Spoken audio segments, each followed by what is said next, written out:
Okay, we're playing a couple of tournaments on ACR on this Sunday morning. On the left is 1650, 2000 guaranteed. On the right is a 550, 2000 guaranteed.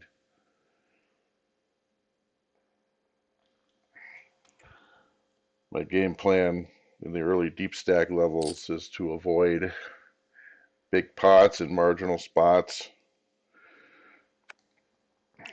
I started this just a few minutes ago, and I've already been in some big pots, but not in marginal spots. I've been in big pots with over pairs, or in one case, I ran jacks against aces.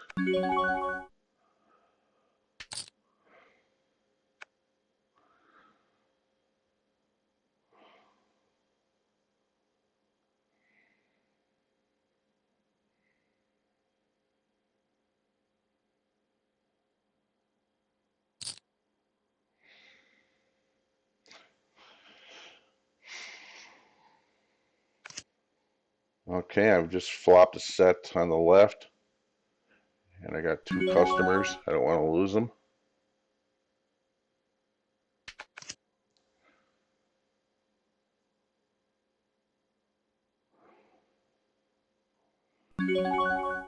It's a pretty, it's a rainbow board, it's a dry board. But I don't want to, you don't want to slow play bottom set, so I'm just going to see if I can get some value from one or hopefully both of these guys.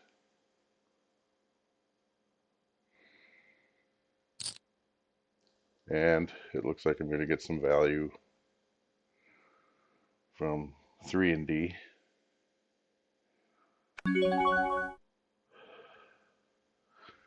I don't want to lose him, so I'm just going to call this and let him bet into me. I'll bet you he hit his jack.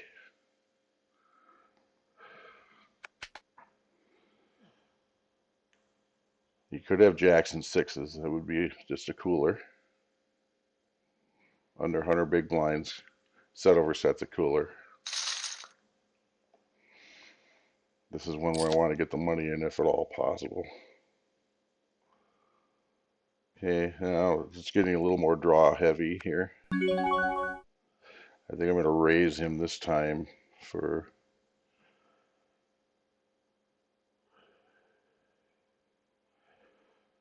3/4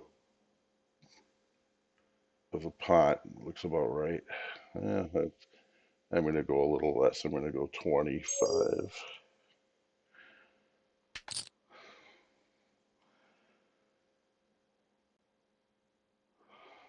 That might have been too much.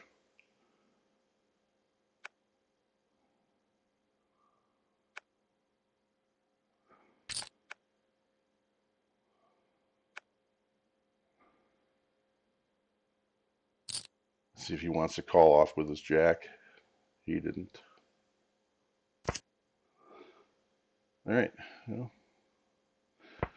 we're ahead of the game on the left-hand side here.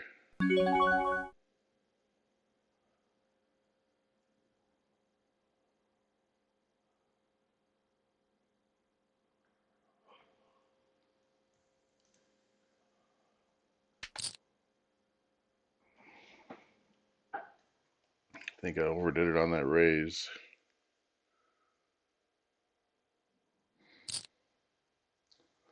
But he's an unknown. I don't know if he's a overly aggressive type player. Okay, I just flopped top pair, medium kicker, and in a pot that I can, where we're on a flop where I need to bet kind of big because I could be getting a lot of value here from jacks and queens, from spades.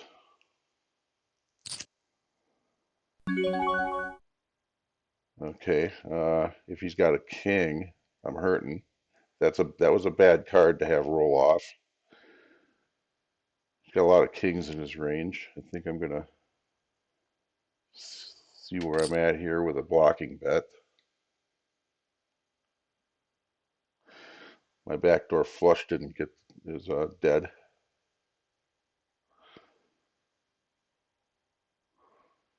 and he didn't agree with the blocking bet. And I'm going to go with the beluga whale theorem that when they flat you on the turn and check raise you or raise you on the river, or on the when they flat you on the flop and raise you on the turn, they've got it. So I'm probably beat. So I'm going to have to fold.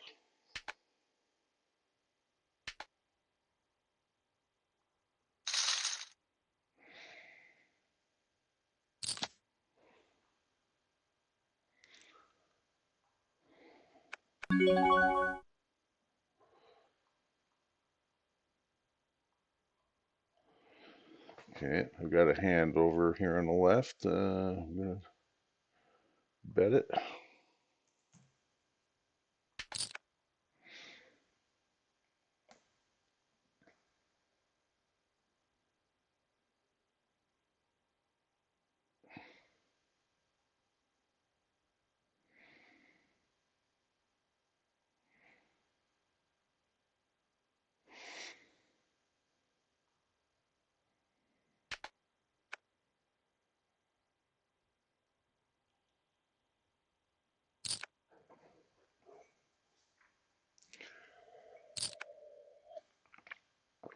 Okay, my friend over here on the left likes to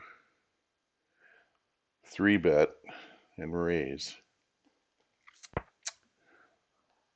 So let's see how he responds to a four bet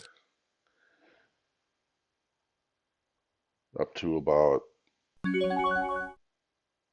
23.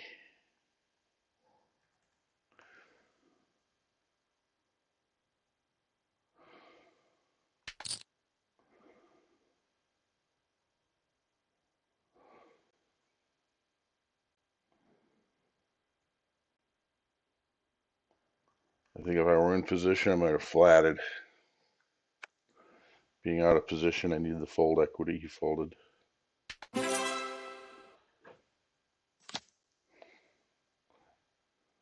And getting moved over there on the left.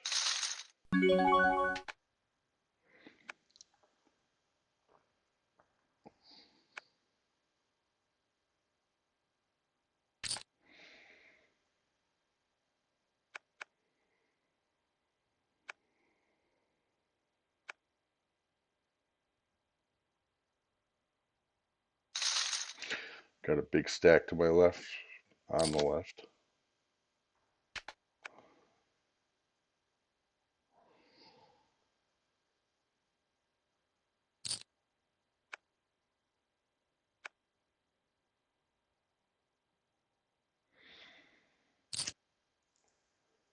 Royal flush draw on the flop.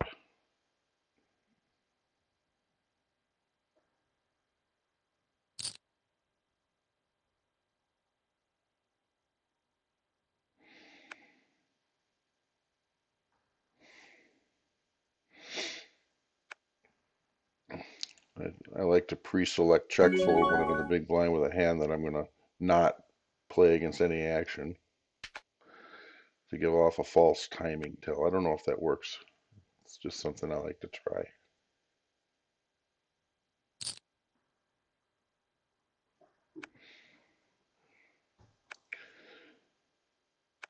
Yeah, if I take a walk or or check my option, if I check my option, it gives off a false timing tell.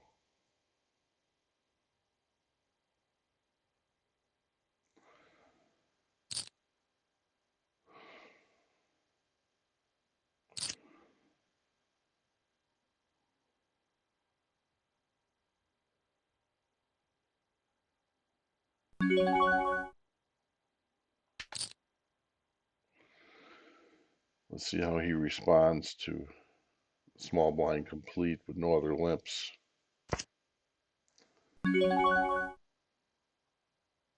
I got bottom pair. I'm probably ahead, so I think I can bet.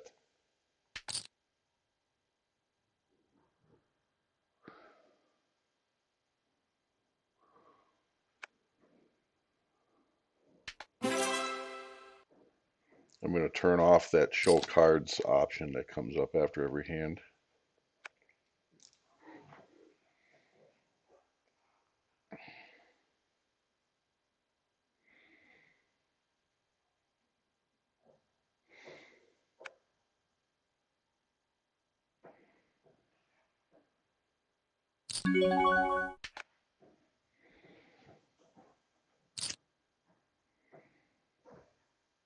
Okay, he flatted the 3-bet.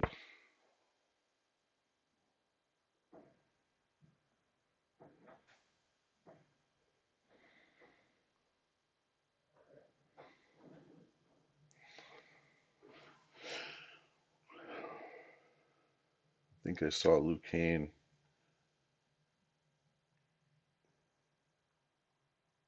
limp earlier, so I've marked the 2 on my right over on the right table green because I saw them limp, meaning I want to get into the pots with them.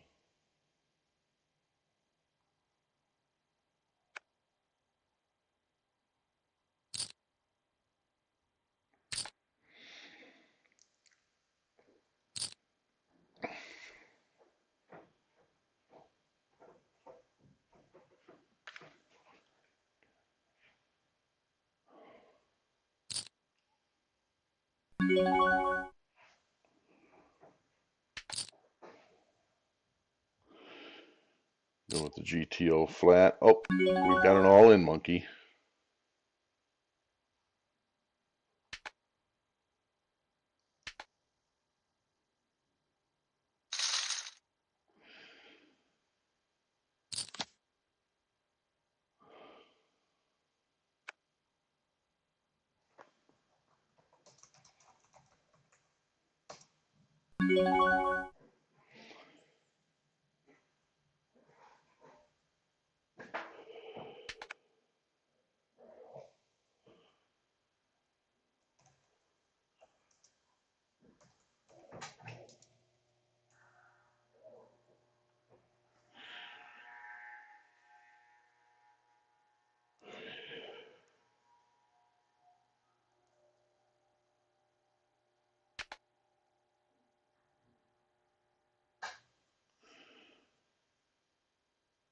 And now he's playing a flop.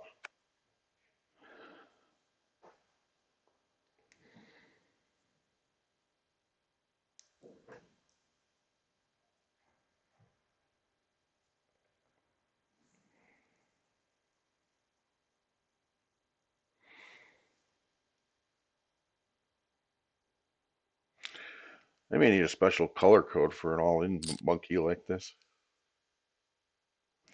It works until it doesn't.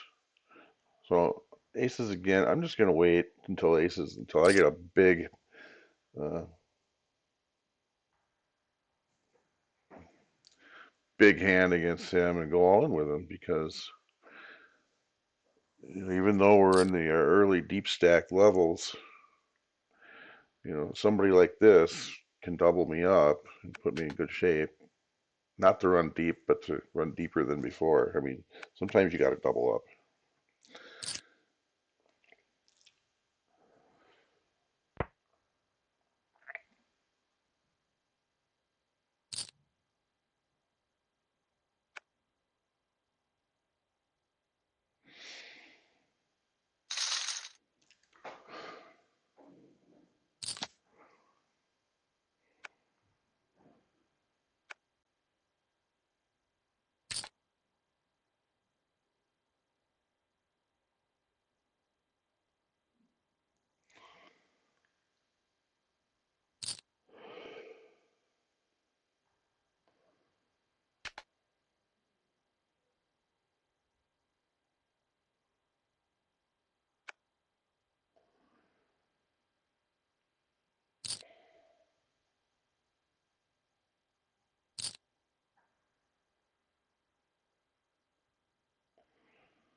Uh, I'm in the cutoff with ace-6 suited. It's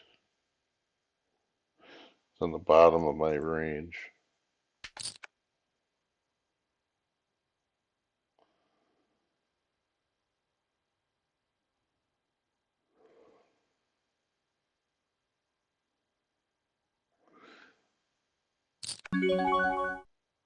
Okay, we got one up here that likes to 3-bet, but I'm not going to try and play this with against it.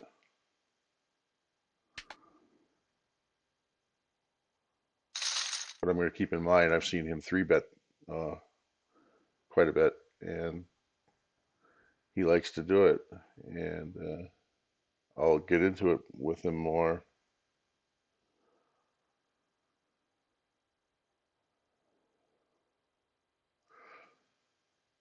I folded the bottom of my range to that 3-bet. I think if they were connected instead of one gapped, I would have call with well, most of my aces that are in that range. He has in 17 hands. He has 3-bet 2 out of 9 opportunities.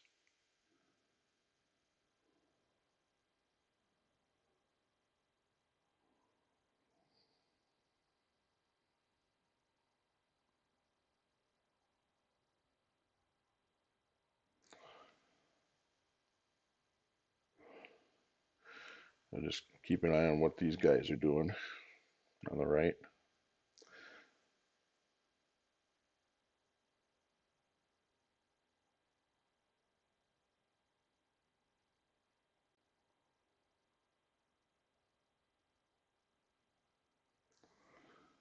All right, so now I got to change my settings to get rid of that.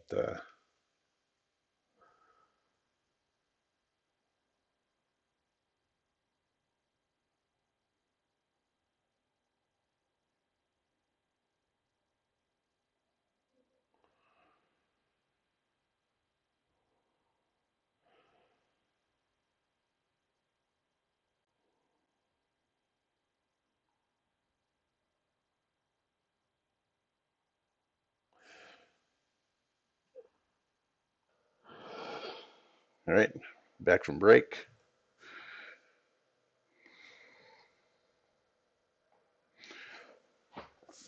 I got some numbers on Dark Star up here. Got him green tagged. Nitty looking numbers. The green tag is for limping.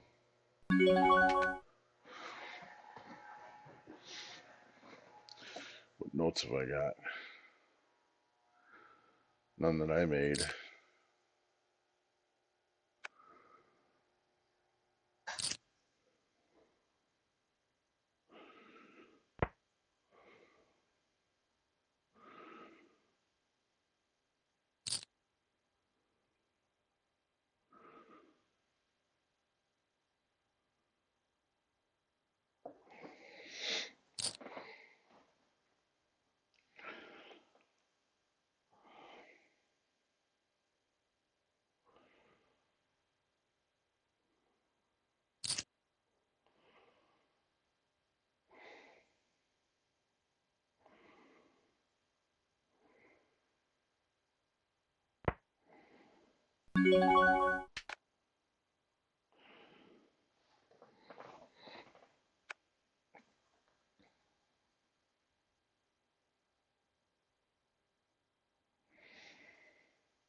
That was a completely unnecessary shove.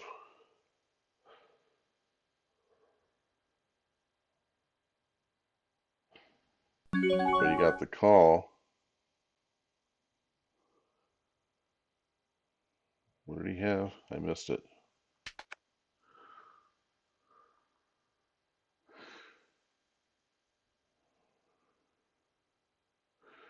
4, 5, 6, 7. He got his pair.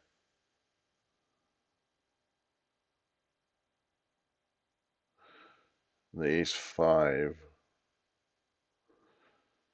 had nothing, and he went all in. That's weird. I'm going to mark them both down as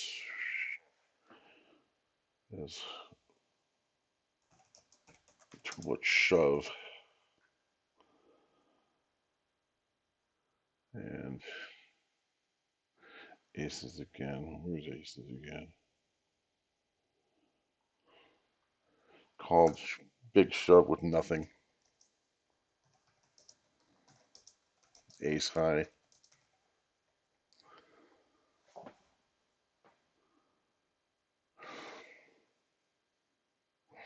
He doesn't know how to play except for shoving. Must be a beginner who read the book Kill Phil. I don't. I'm gonna have to 4-bet this.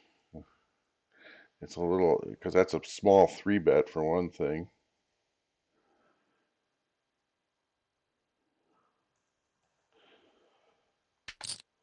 Cold 4-bet.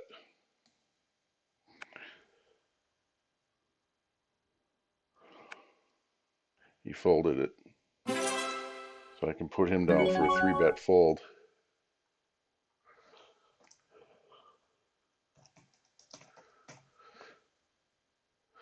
In button. All right.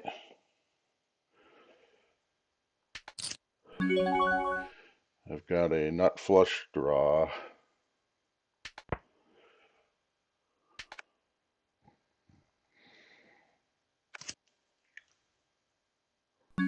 Check raise with that.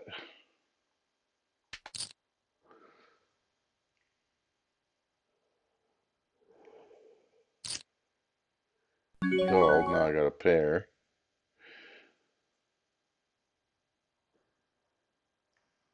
I think I'm in a check call mode now with this pair of sevens and the nut flush draw.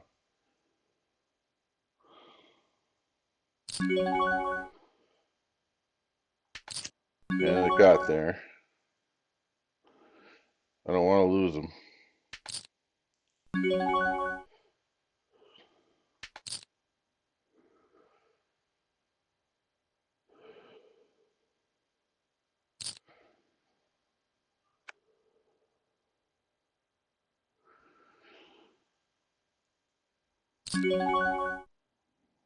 My all-in monkey jammed, and he called because he's seen him jamming too much. Got top pair and gut shot in position.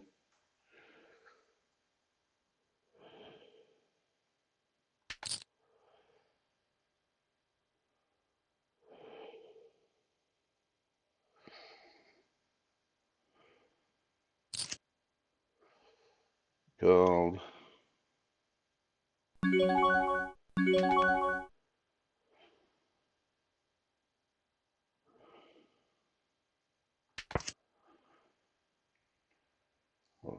I'll call if he bets. I think I got him. Nice pot.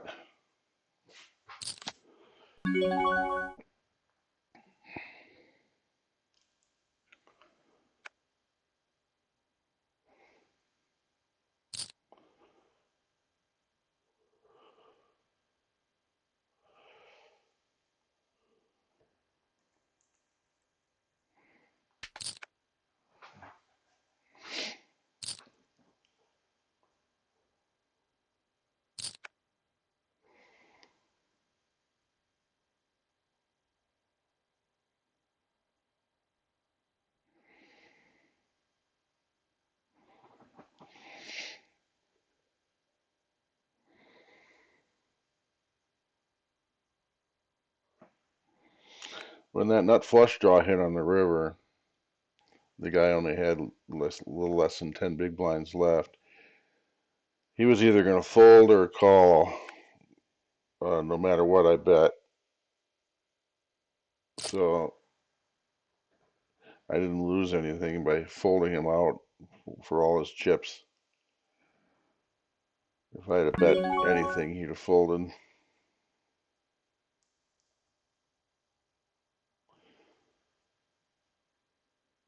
Okay, I'm too far out of position to mess around with this hand here. This flop here uh, is extremely likely to have hit one of these callers. And I got two callers. And of course my ace comes in, but it could be outkicked.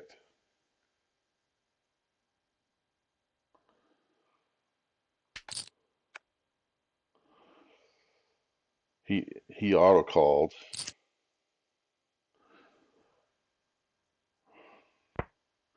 There's an action killing flop there.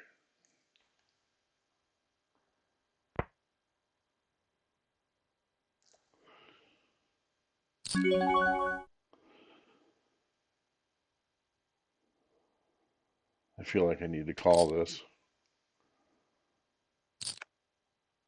He could have, they could have better diamond. Okay, and I got the nut flush draw on the left. I can check raise this pot. Okay, and now my flush just got there, so my pair doesn't matter at all.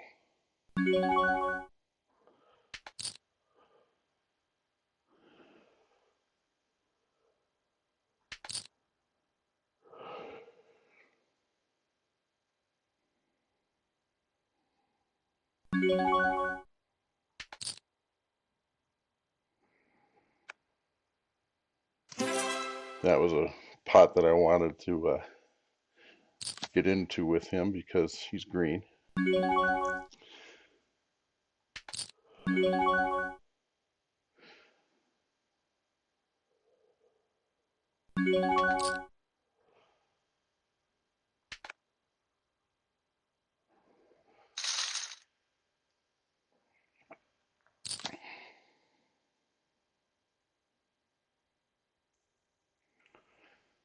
Okay, 2 overcards came against my 9s. He'll tell me if he got it or not. 3 overcards.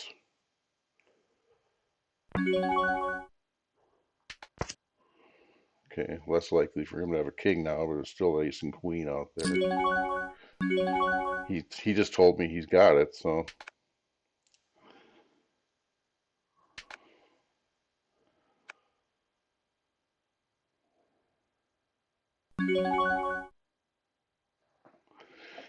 sometimes when you want to get in pots with them, it's because they'll tell you they have it and make your job easy for you.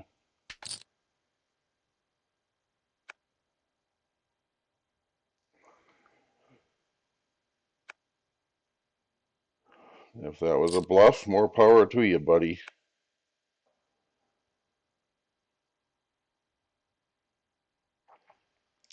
One of these times you're going to do that, and I'm going to have the set. Okay, I got a flat in the button here.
Okay, we got a dead small over on the right.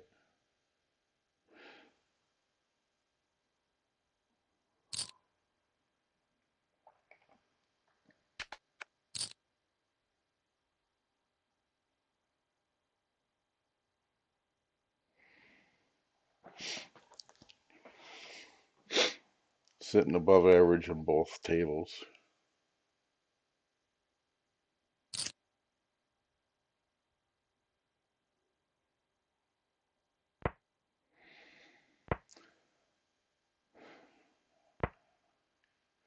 I lost my green tag guy. Oh, that's a shame.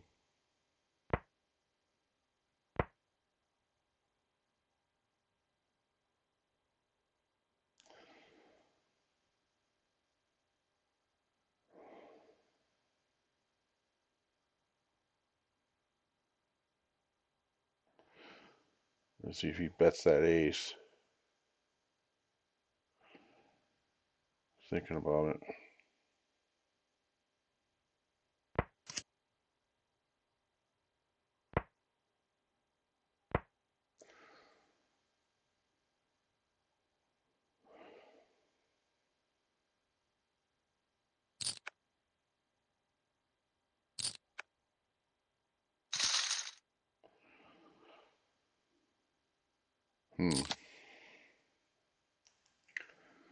I don't know that I would have bet that pair of threes the way he did. That was, look at the aggression factor here.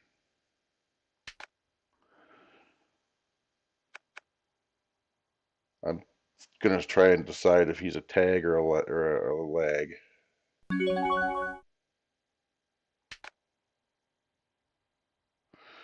Okay, and this guy didn't. This guy's size blind. Old school is size blind. I'm gonna put that in my notes. I don't have a color code for it.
Both of those hands were very borderline for my range, for the stack sizes and positions.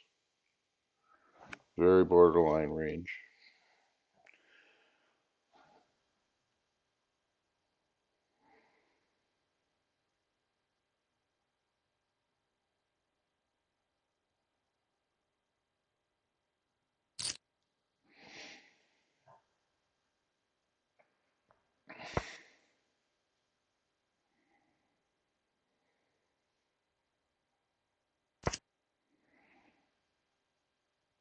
Trip board.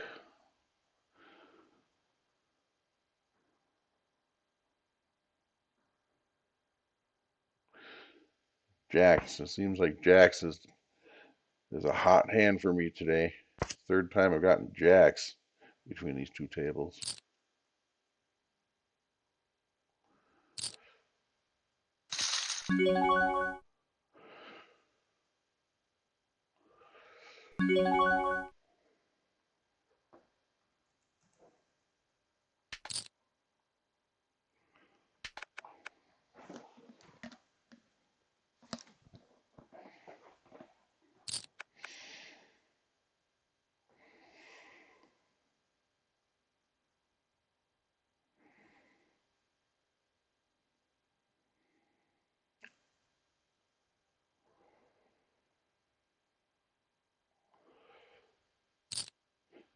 It says don't show at the end of a hand too. It's the first time I noticed that. But I'm not getting the frickin' show buttons anymore because I adjusted that setting during break. That's a new thing in America's Card Room. Some people like to show. I never show. Never.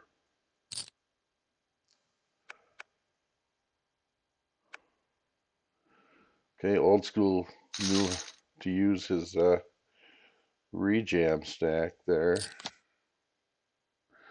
I can put that down as a limp or as a note.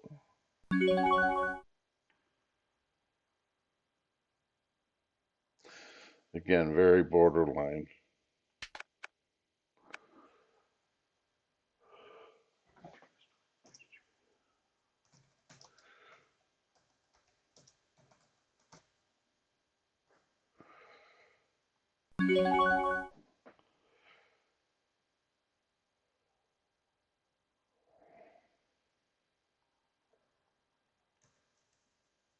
I hate playing king queen offsuit out of the under the gun, out of position. Okay, I just flopped a flush. This is definitely looking like a check raise. If I get out flushed, that's a cooler.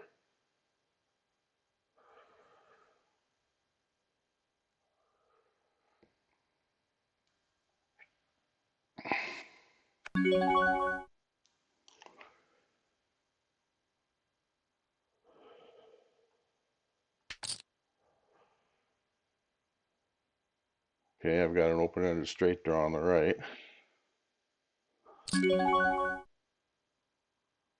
And what's he? Well, maybe it's a cooler. And it's a cooler.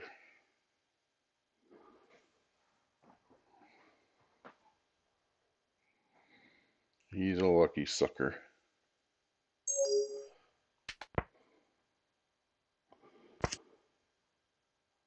Okay, I just hit the nut flush, or straight rather, I should say, on the right.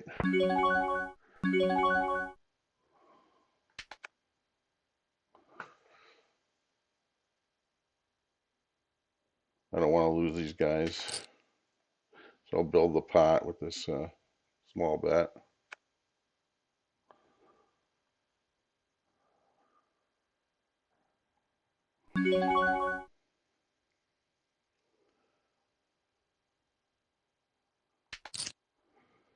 Okay, that's a brick.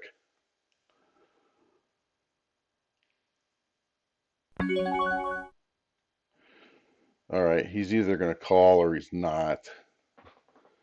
I got the nuts, but since it's a connected, scary looking board, I think I'll just go for a little bit of value here. Try and tease a call out of him. Try and call.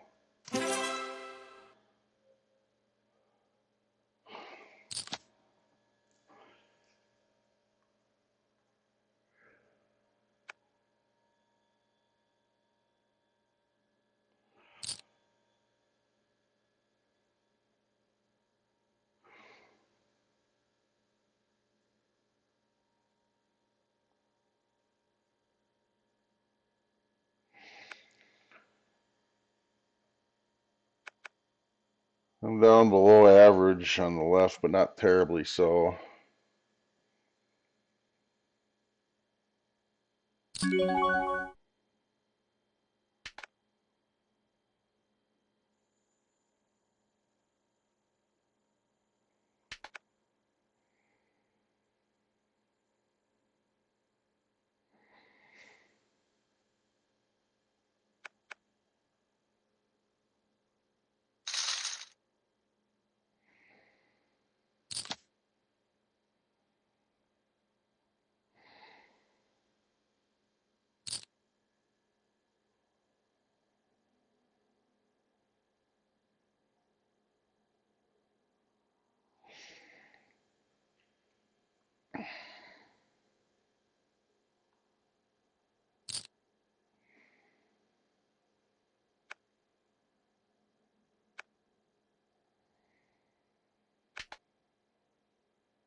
Seven six offsuit is pretty borderline.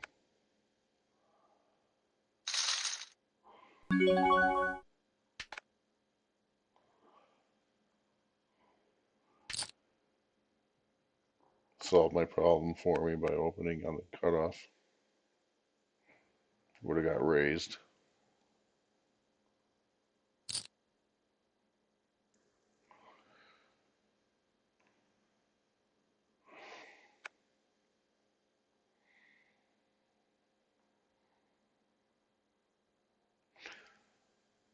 Okay, he opened from.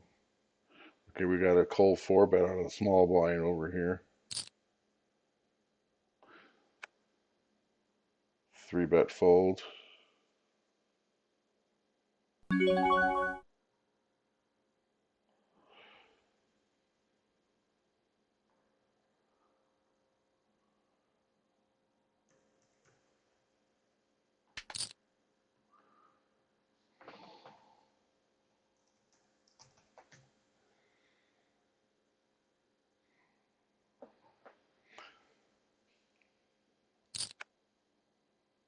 Got one customer.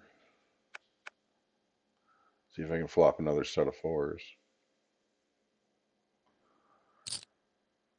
2 customers.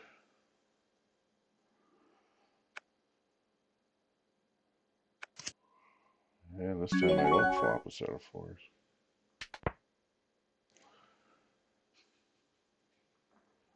I doubt that I'm good against 2 players. He's the one who hit it.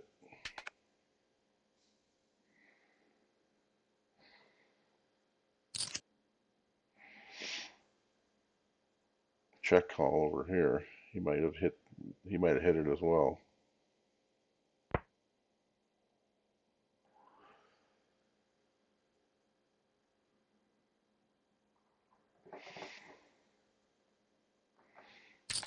Now he's attacking the weakness. No, he's just barreling. Folded.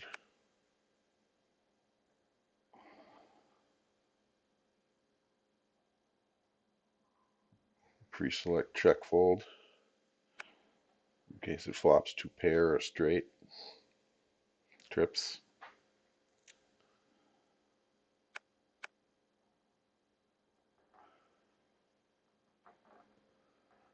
In case I should say, in case I take in case I check my option, and it flops like that.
Okay, and he utilized rejam. I think he did. I'm going to double check before I put that note.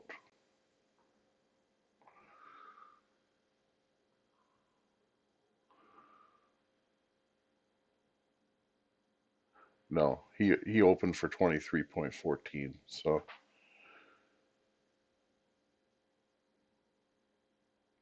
open jam 23 big blinds from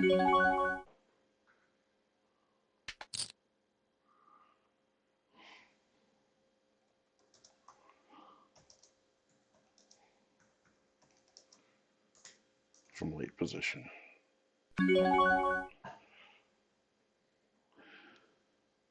Oh, okay.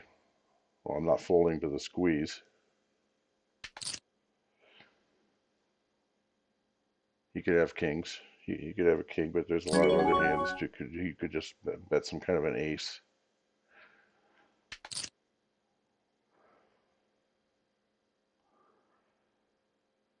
I don't like that queen. That hurt my hand.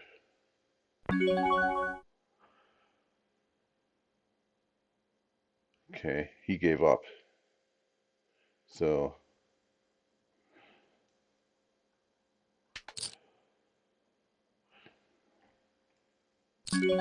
oh, he check raised me.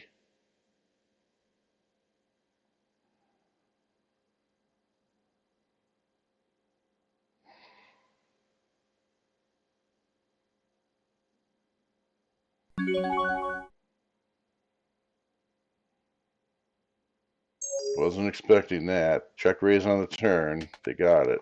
That's just the beluga whale thing.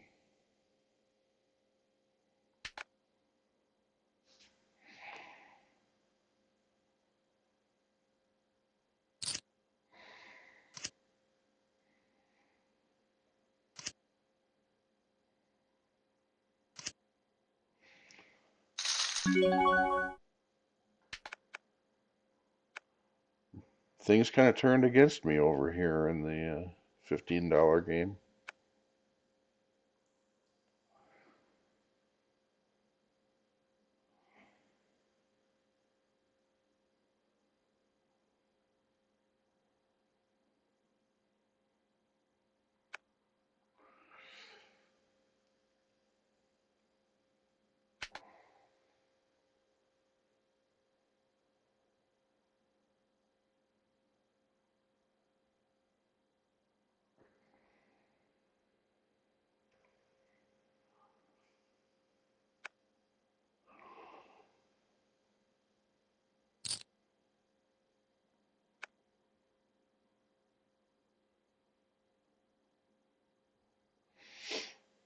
I've got a rejam stack on the left. Never punt.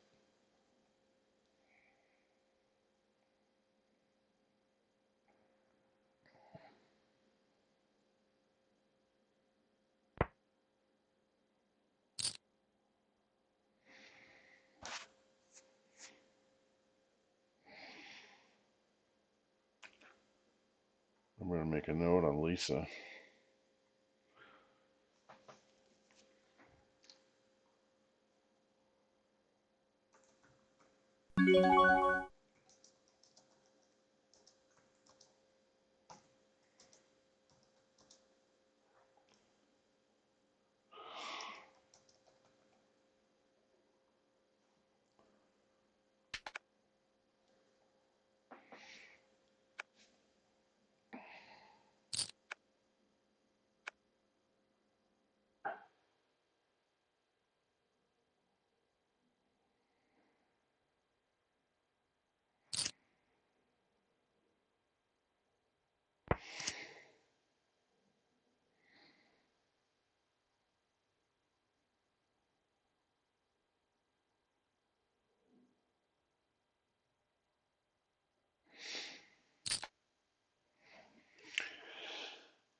Just got to use my short stack of weapons on the left.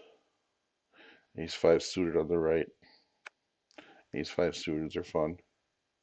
A lot of flexibility. You can 3-bet, you can flat,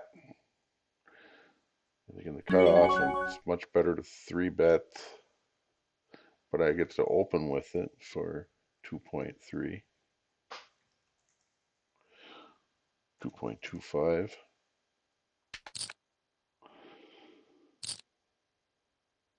Get an insta call from the button. All in. For 14.5 floor, 23. I need about 40, about 33% equity.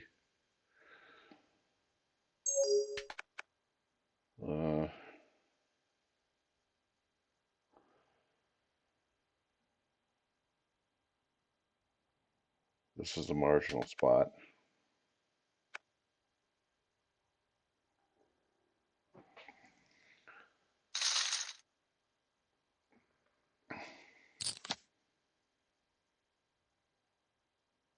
If he had a pair in between my ace and five, I was in rough shape. That's what I was worried about. He could have also had me out kicked.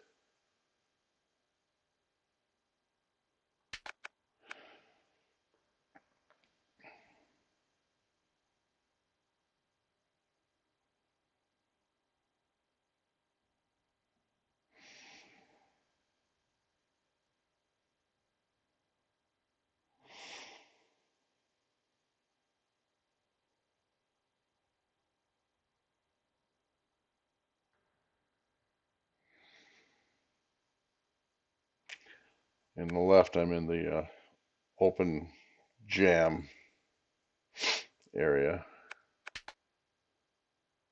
Open jammer fold and avoiding anything else.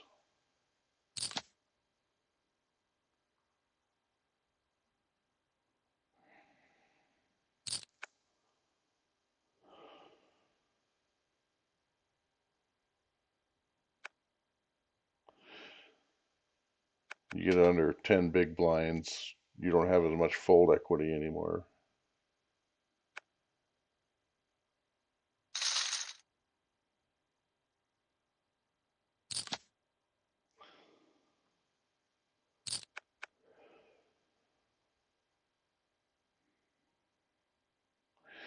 Yeah, that cooler with the flush, being out flushed, was not pretty. That's what put me in trouble on the left.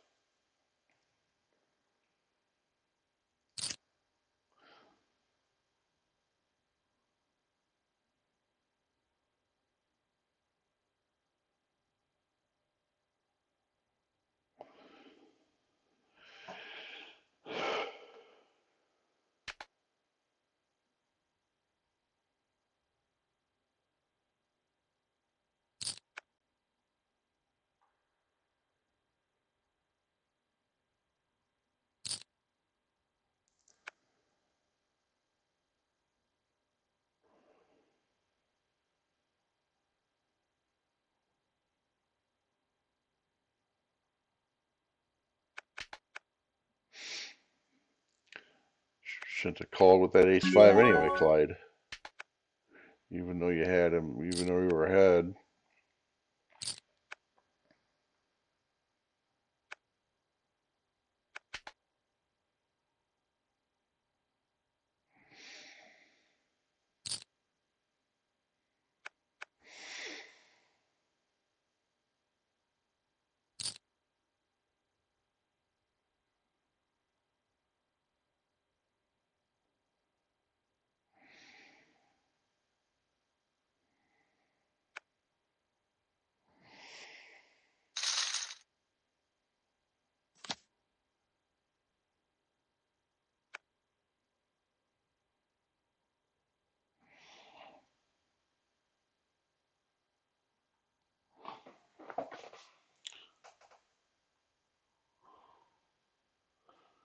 Alrighty, medium stack.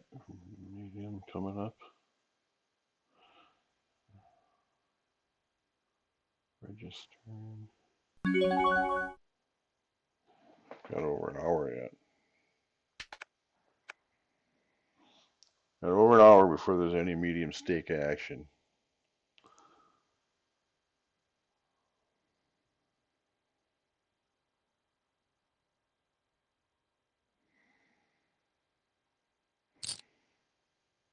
If he raises, I'm calling here on the right.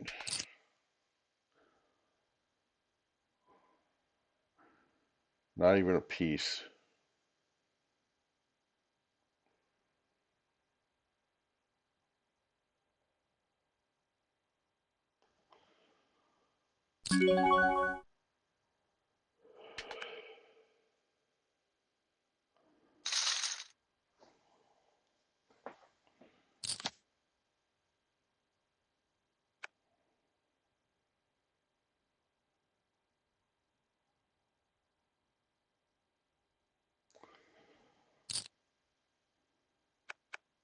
I think with this suited king, with a small bet, I think I can call.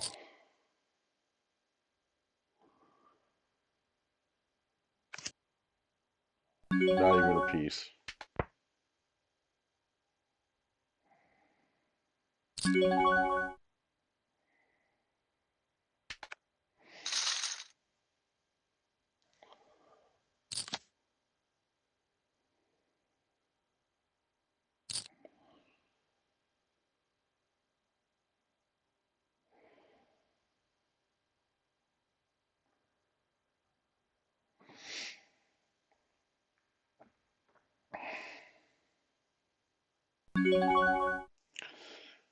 I think I can use my ace over here on the left,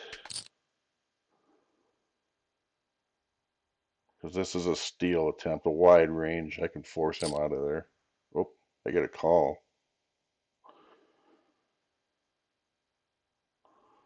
That wasn't what I wanted.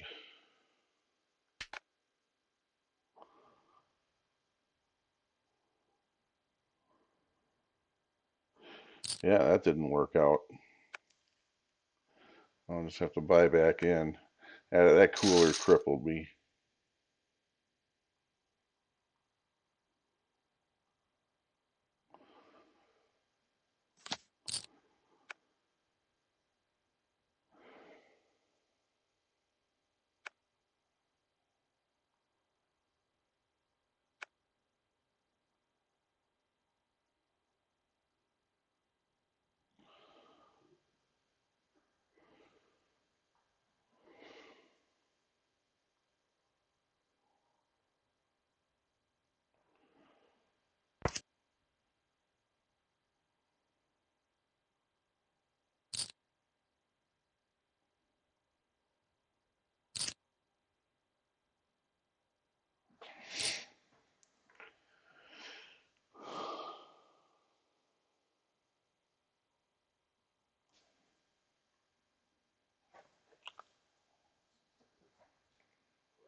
Okay, Jack 9 suited in the cutoff on the left is something I'll be able to play.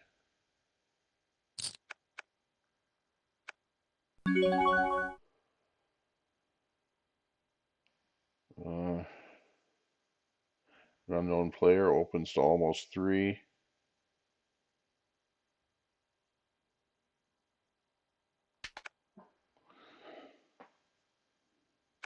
If it were connected, I might have called.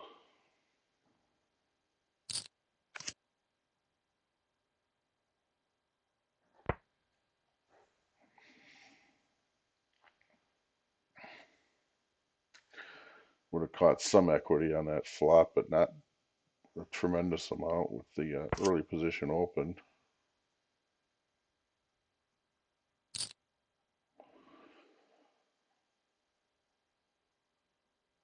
Suited ace on the right.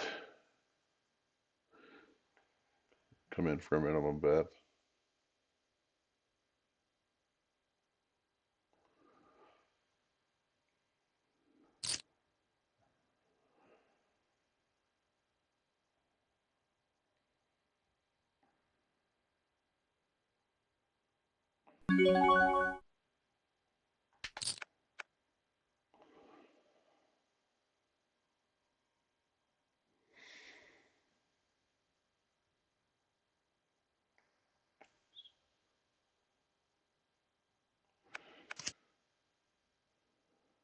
Got a pair, got backdoor flush, and this flop totally missed his range. This is a perfect uh, check.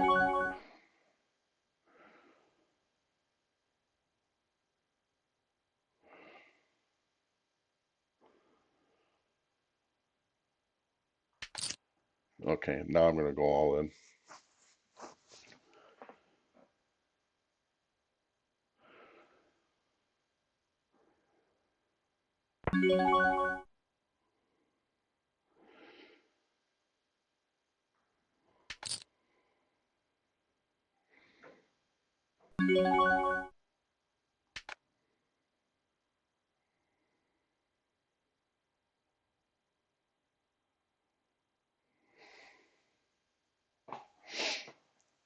Good things happened on the right. And another suited ace.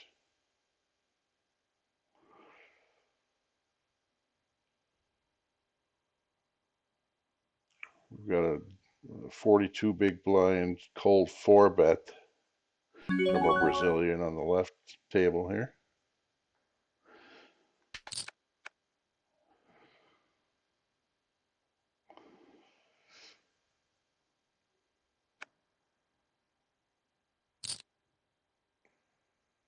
This guy usually raises when he gets the chance, so he's on a very wide range. This time I don't have the backdoor flush opportunity.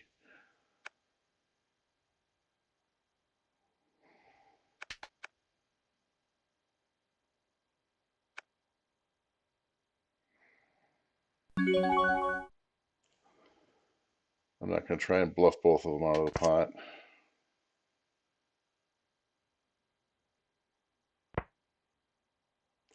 In fact, I'm up against 3 people, so somebody's got some piece of that.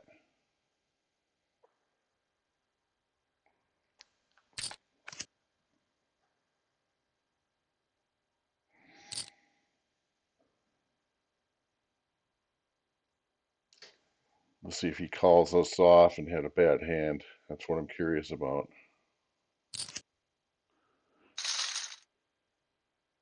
Called it off. He was on ace queen. I just got moved to another table.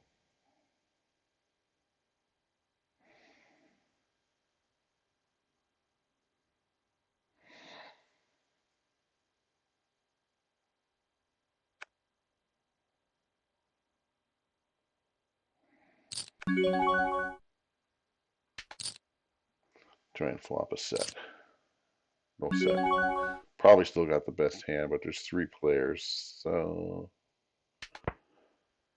I'm in check call mode here.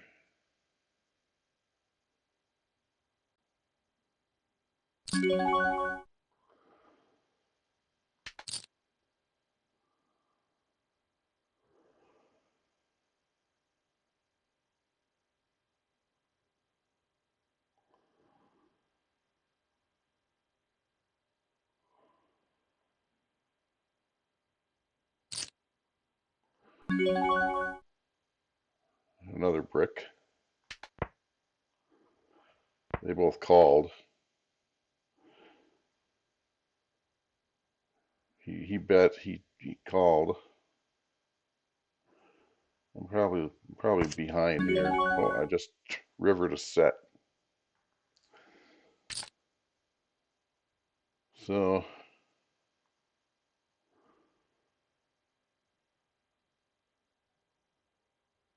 an 8 is beating me. I think I'm only in the check call mode here.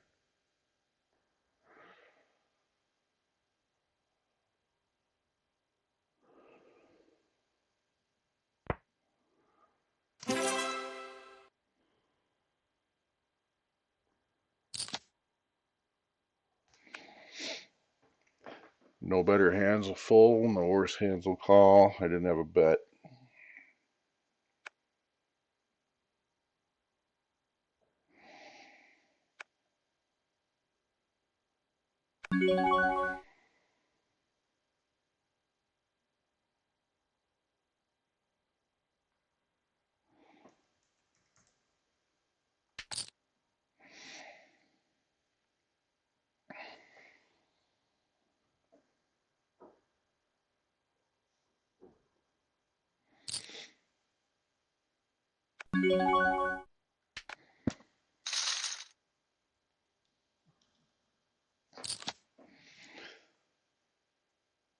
It's the risk you take when you're betting into rejam stacks.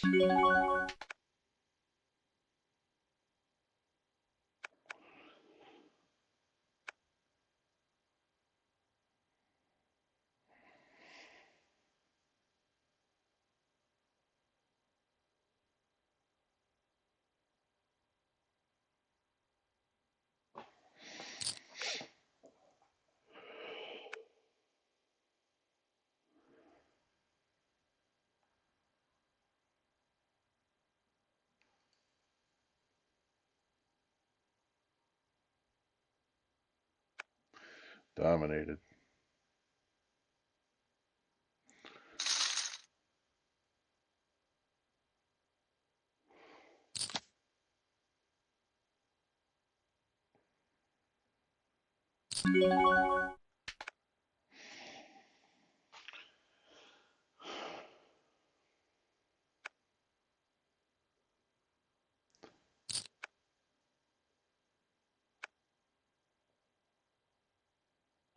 Kind of a tight looking player to my left here after only 66 hands. But these are too good odds not to call.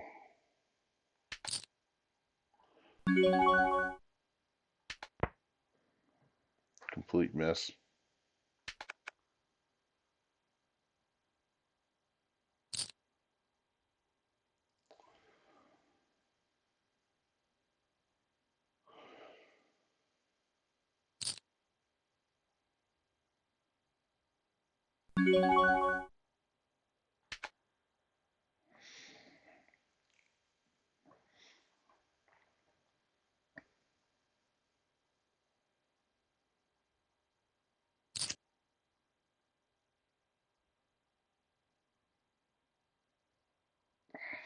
Okay, he called off a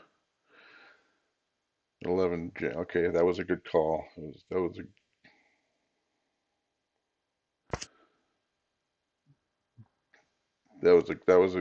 good jam, and that was a good call. So I'm not going to make any notes.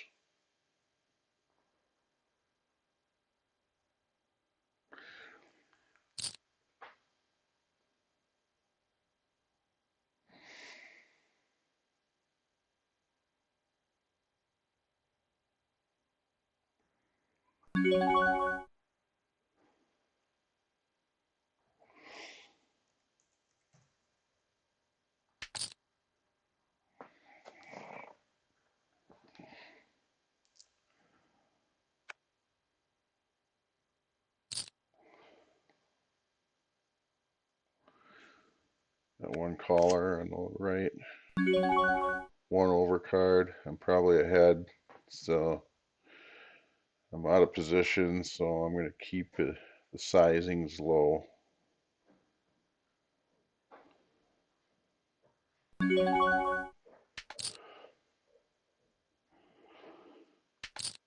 Just trying to flop a set. Okay, I'm probably ahead over here.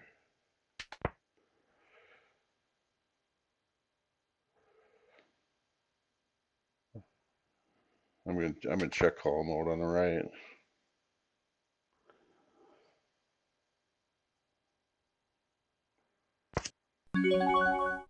Okay.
Yep, I folded when I needed to fold.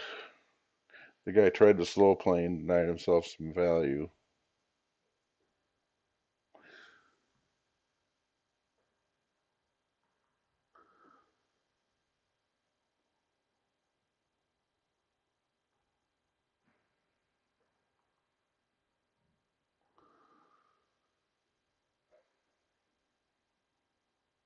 Yeah, he slow played.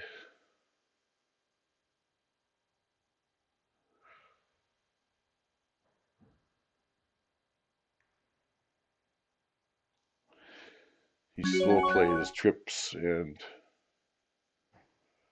paid the price.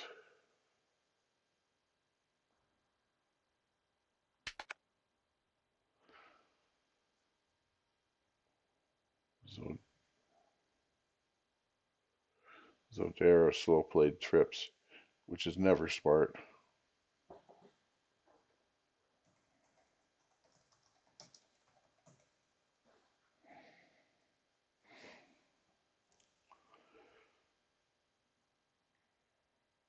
Oh, break already.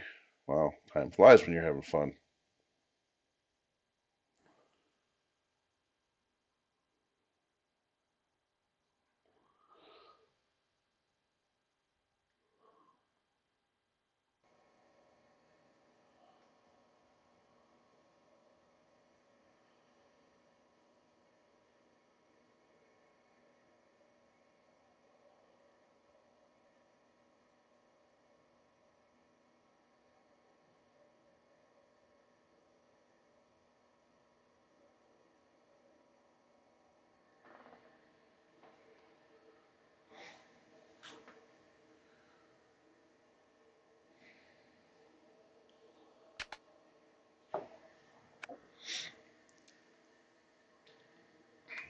Not enough of a sample size to decide that he's a lag or a maniac yet. It is an oversized open for that stack size.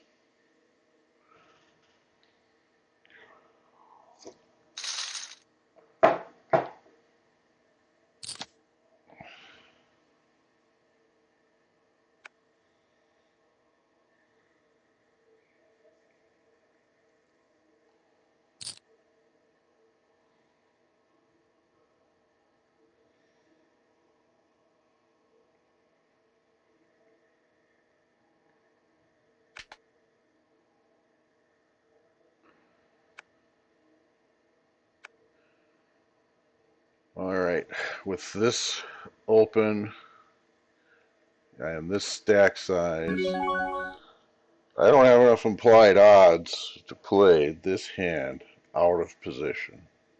It's a tempting thing to do, but I don't have the implied odds and I'll be out of position, and I think I'm just wasting chips. Bigger stacks, I would most certainly, with a bigger effective stack, I most certainly would, but with this barely over 20, it just wasn't worth it. All I would have had was a gut shot, so with no implied odds to play it. He probably opened with some kind of a big hand.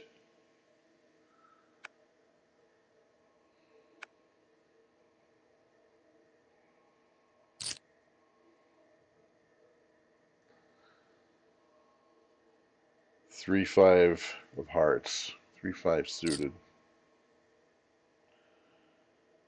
with stack sizes that don't have implied odds.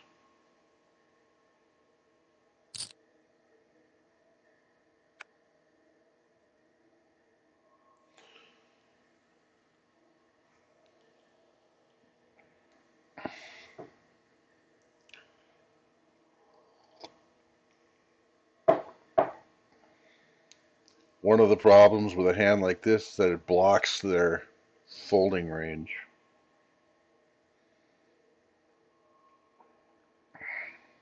I mean, blocking a folding range isn't as impactful as blocking a calling or a re-raising range, a continuing range, but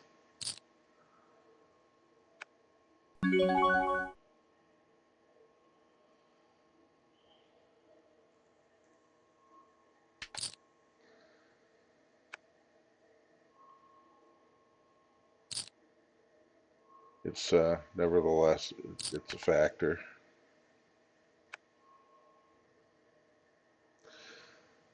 Guy jammed with a bet in front of him. I wonder what he's doing that with. Look at this.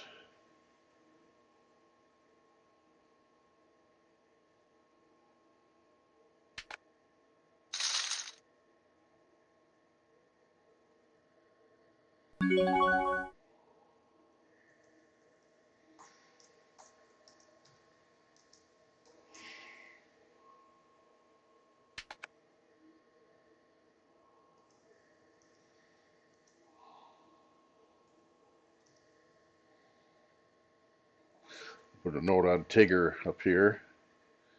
He did a re-steal for 25 big blinds against an early position. Yeah, maybe middle position. I'm going to revise that note. It was a middle position open, but still, I don't know what he did it with, but he could have played the hand. In he would have been out of position, but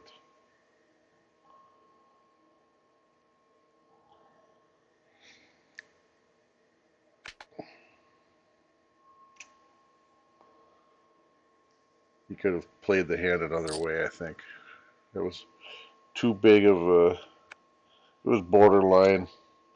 Some of the coaches say re-steal up to 25. I think it's a little bit too much.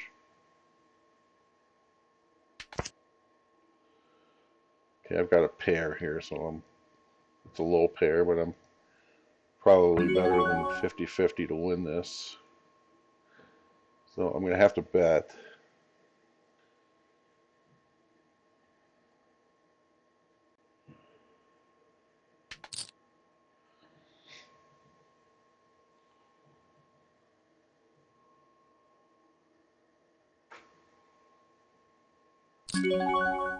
And he check raised.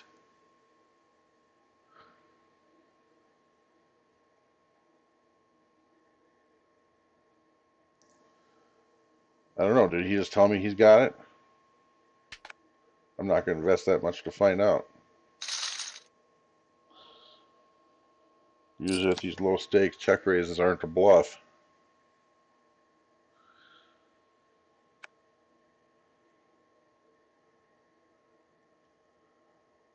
Check raise on a dry.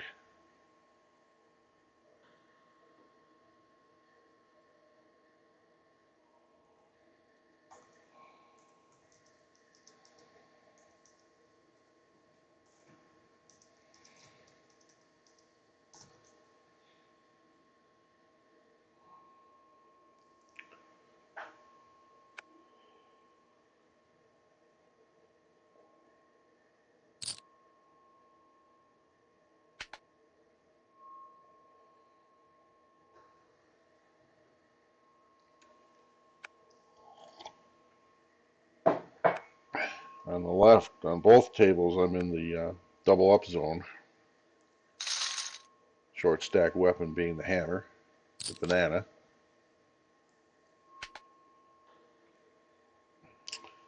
On the left table, it's borderline re-steal.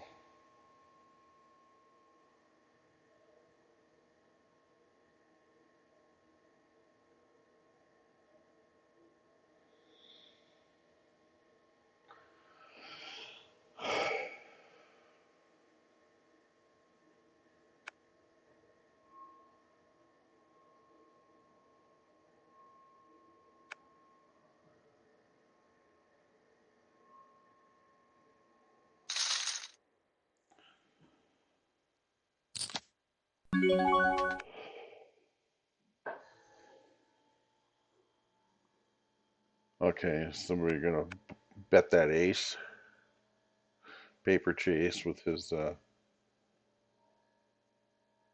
he had the ace. I didn't get a chance to look at it. He had the flush and he didn't bet it. I don't understand that. I think he was trying to slow play it.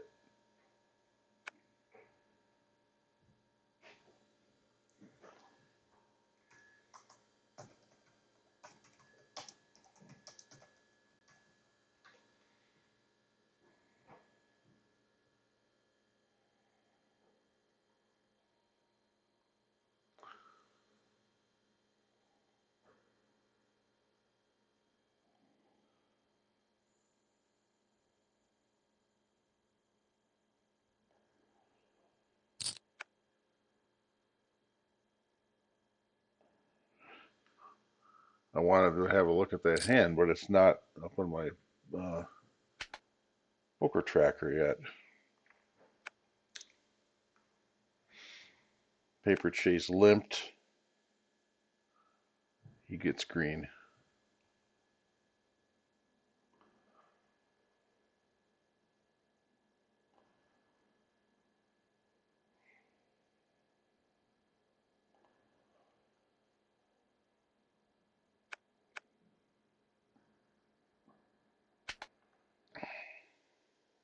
It didn't record that hand. I don't get it. Come on.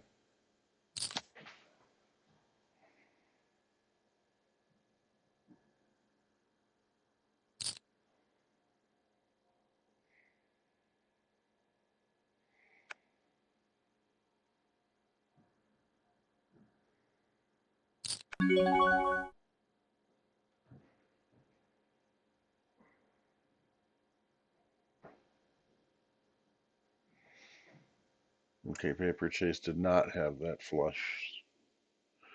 He had two pair on a flushy board. Okay, I gotta change my note.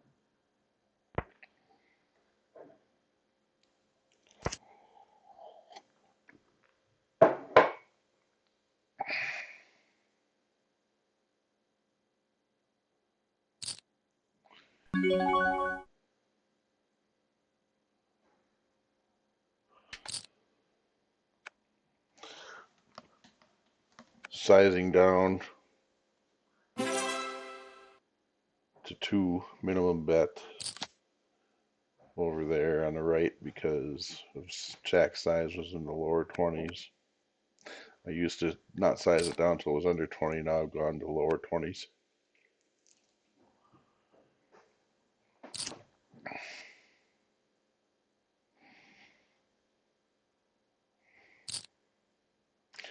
On the left, I'm down to less than half, and I'm already under my first buy-in. 4 levels of rebuy remaining.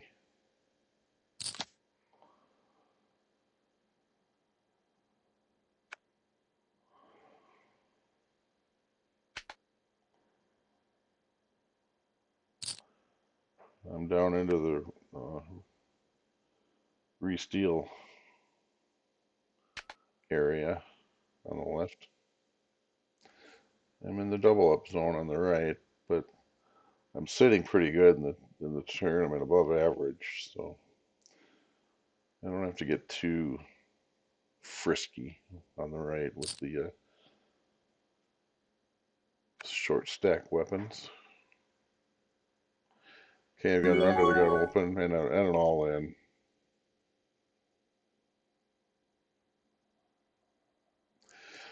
I'm not going to risk half my stack on that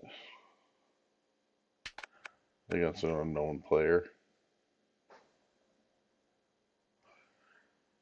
I think if I had ace king or ace queen, I'd do it. Not ace nine though, not even suited.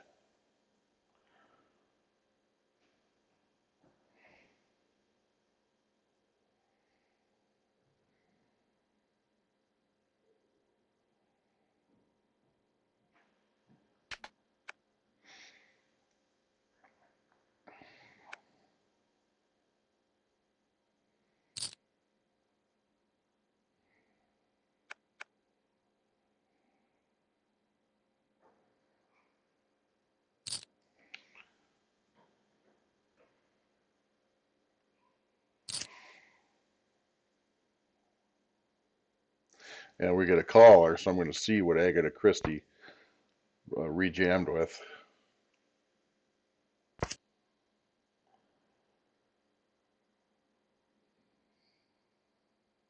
Jacks.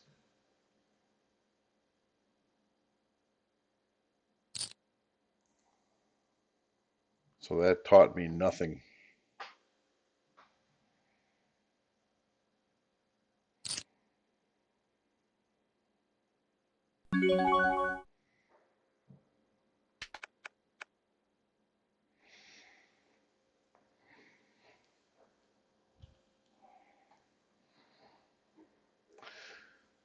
And borderline rejam mode, resteal mode on the right.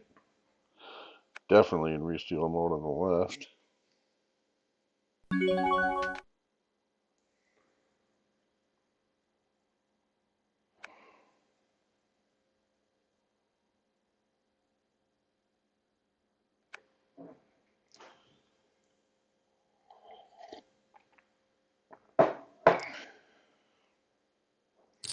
And on the right, we are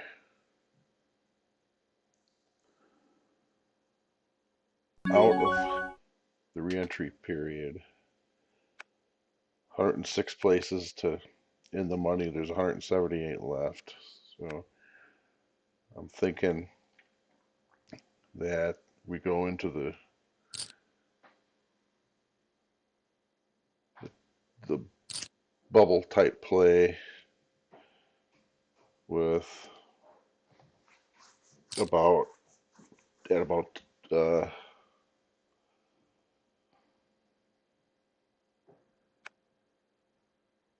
100 at about 120.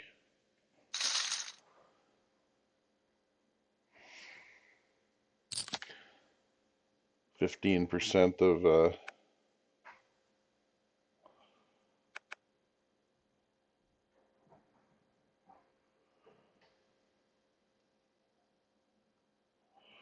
positions paid 72, so we go into the bubble at about 85. We're at 99.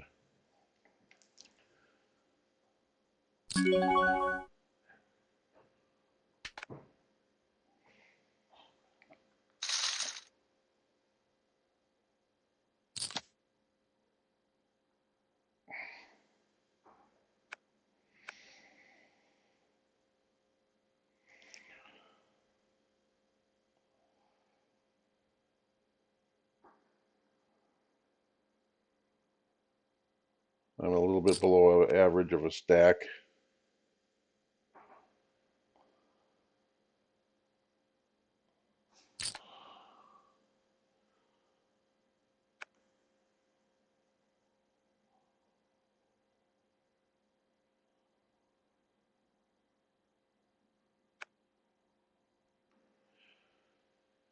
Somewhere in the low 80s, it'll go into bubble type play, 15% greater than getting paid.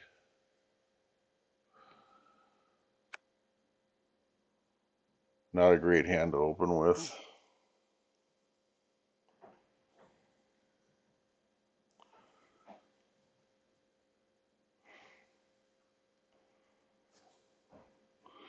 They're dropping fast though. We're 20 to the money. Oh, no, I'm misreading that.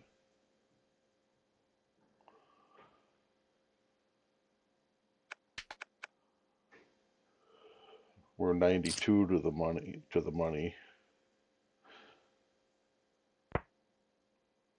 So when we get to be about 15 to the money,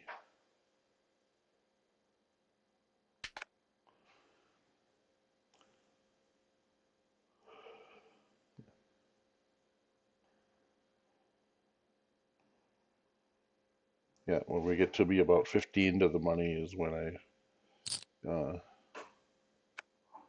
not even 15, 10 to the money is when I start getting excited. So we're not close to the money.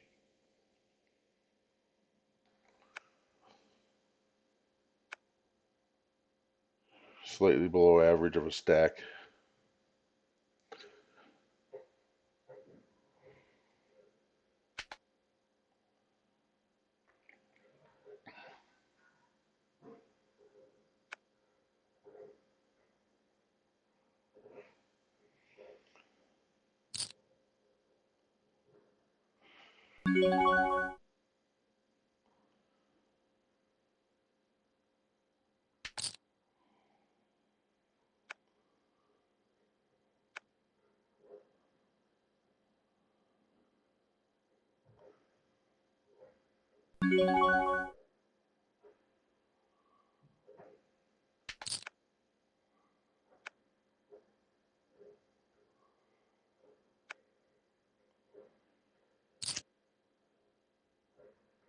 I got a pair.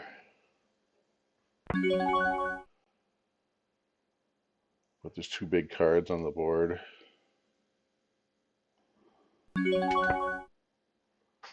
See if I can get to a cheap showdown.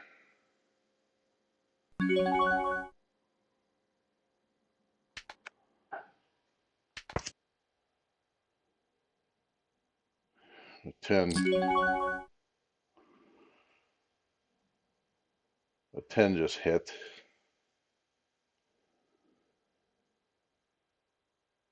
Oh, I'm very far behind.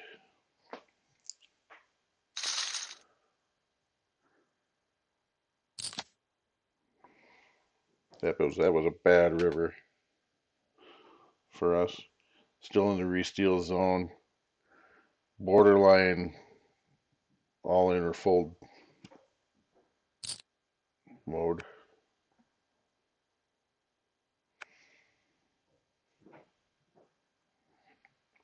There's only 3 levels of late reg remaining on the left, so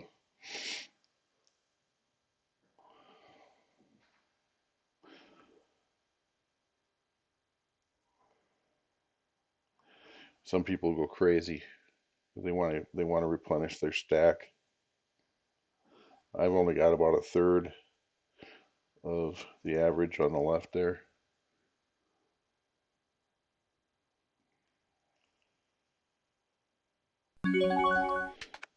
Part of the problem is that I've been card dead, and when you're card dead in the middle of a tournament, it very quickly eats into your profitability.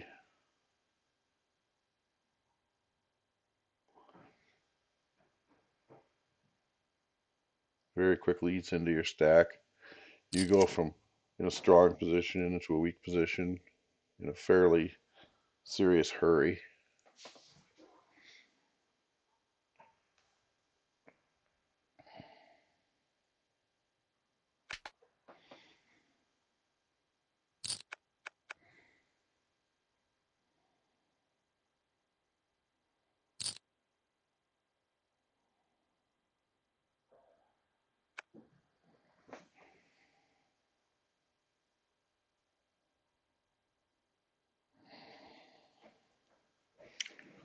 I'm tempted to play that $33 one at noon, but the girlfriend wants to go out and go to Maxwell Street Days here in town. I kind of do too, so I'm not going to play it. I'm going to just play these to the end.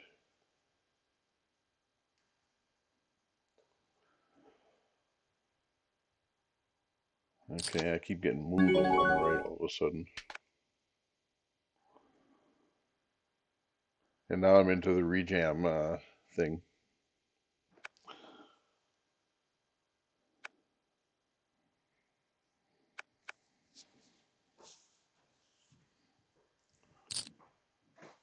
I am ranked 69th out of 144. There's 72 getting paid.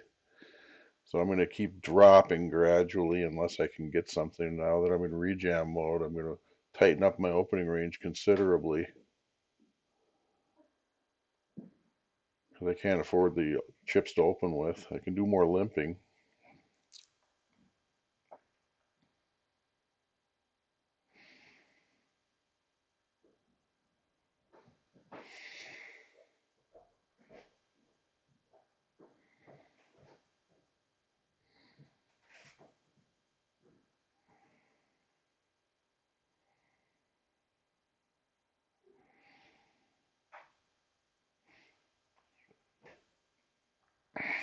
On this one on the right here, even with the odds, I don't think I can, even with these good odds, I don't think I can call because I'll be investing over 5% of my stack.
Just got to be patient.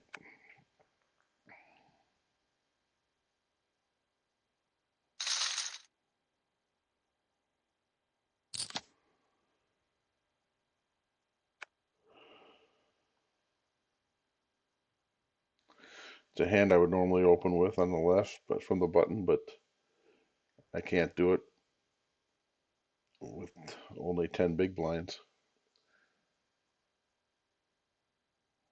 And that's too weak even for a limp.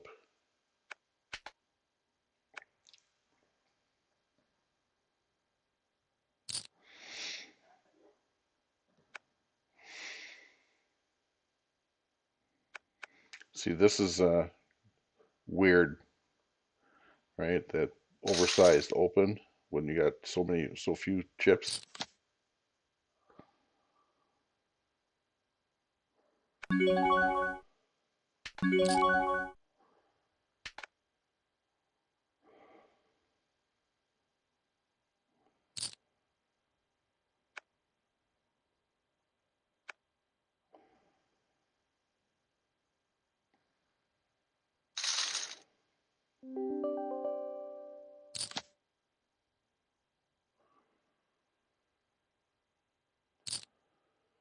See, now if I go all in, I won't have fold equity.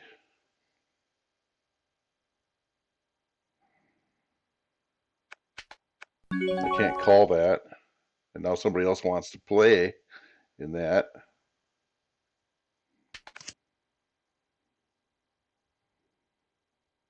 I would have had a gut shot and a backdoor with no chips to maneuver with.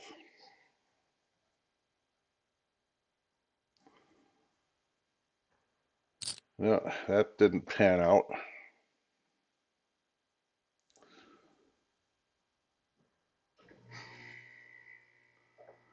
It's a two pair on the board. Okay, he did it with ace king. He did it. See, I was so beat. Not so much by the sevens, although that I was behind that a little bit even. Um, I can't just fold that.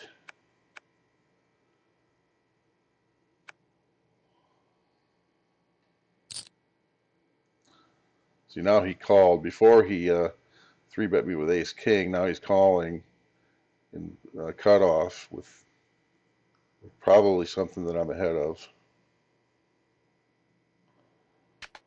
And you got another caller just for the odds, and I got top pair. I'm jamming it.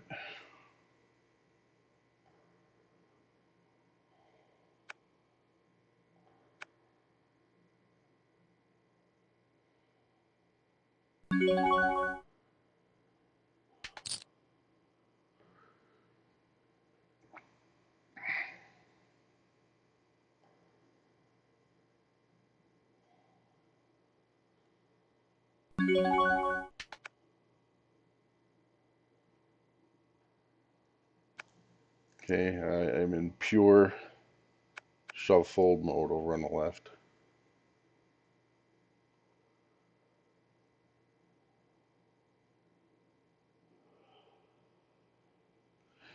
Got a nice little double up over on the right.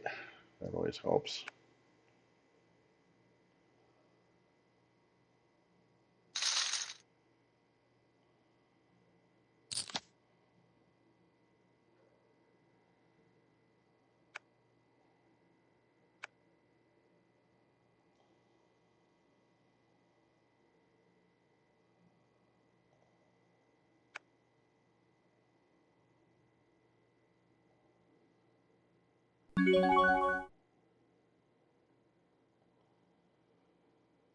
That's risking 20% of my chips with this marginal holding, and I was behind both of them.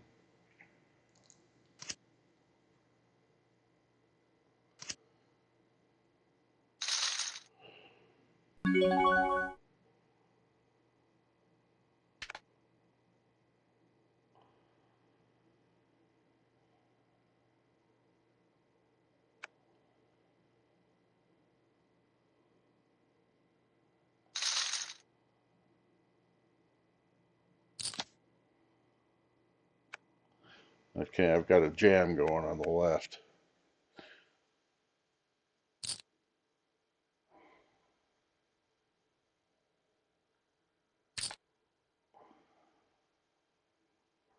No, I don't anymore. That spot did not pan out.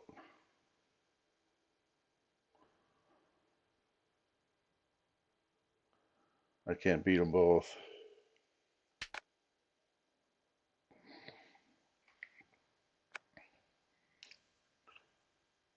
Even if there's nothing but a single limper.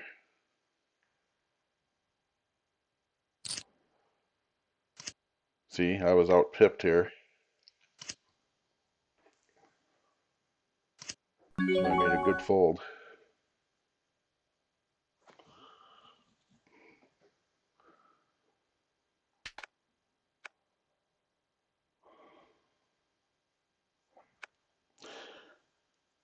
This will be a jam here if it folds around. It didn't fold around.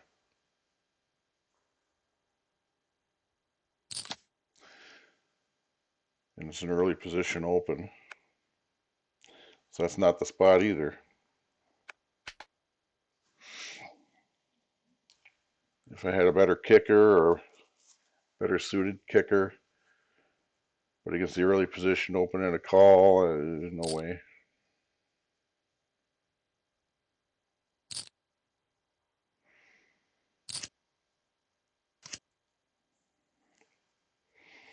I would have had top pair. I would have had two pair.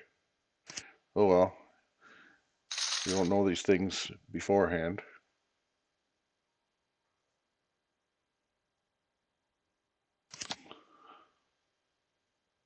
And I'm getting moved over on the right.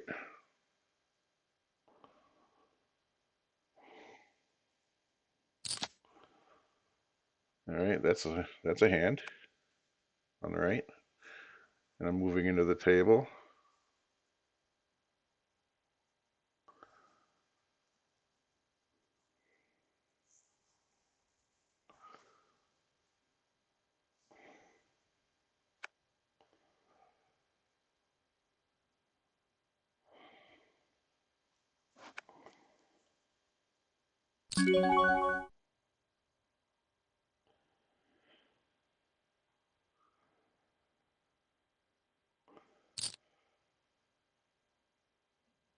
I have to call this. Let's hope nobody wakes up with anything.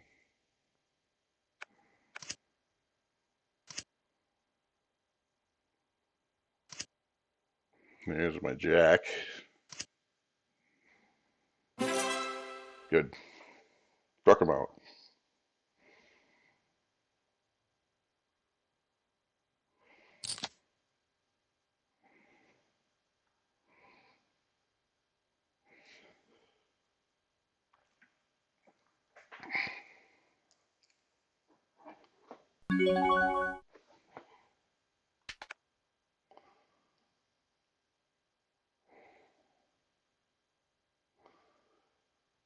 Okay, the guy on my left I have green tagged.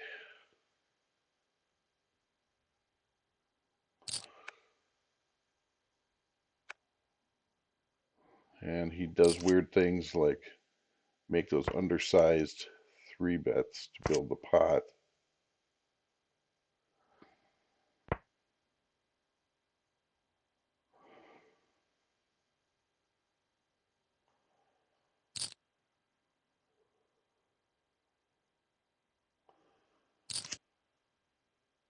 We got trip board.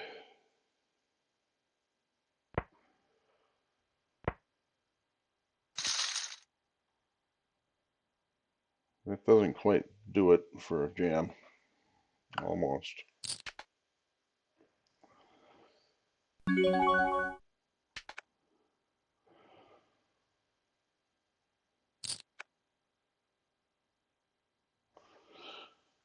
But over on the right, I'm almost into the position where, or on the left, I should say, that, see, this guy can't play.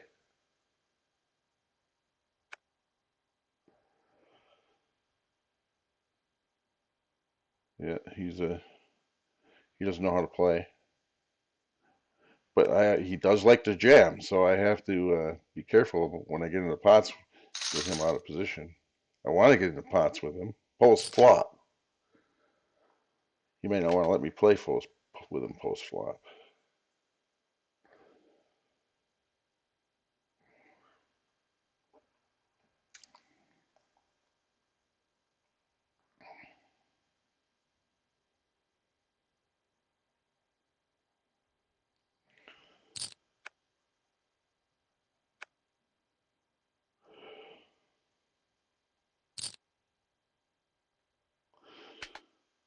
And just on the left, I just got to be patient. I'll soon be into the value hunting zone where I'm looking for a rejammer so that I can get heads up with someone with dead money in the pot.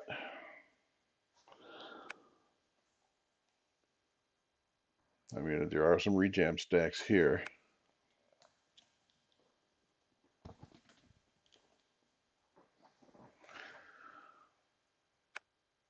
See, now he opened, and instead of jamming it, he got jammed into. Now he's got to think using brain resources that he doesn't have.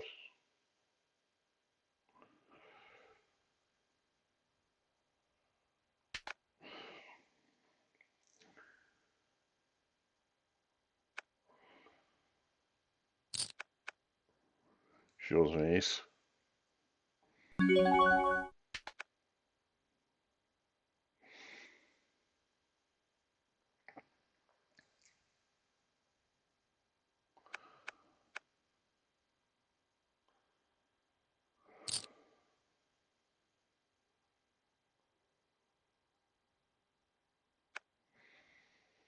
I am in last place on the left out of 116.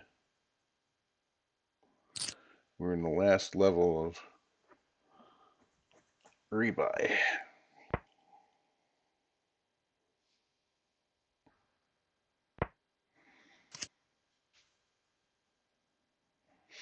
See, he wants to jam.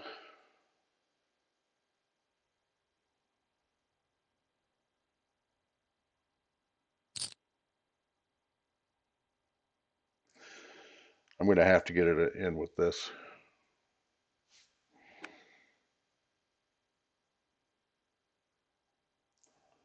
This is come hell or high water here on the left, getting it in.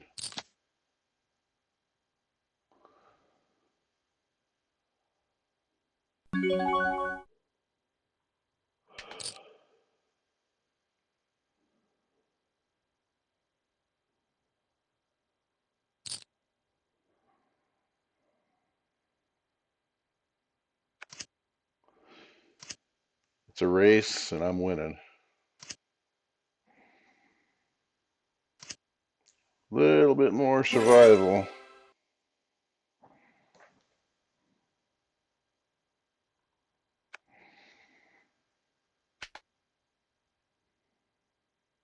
Back into re-steals zone here on the left.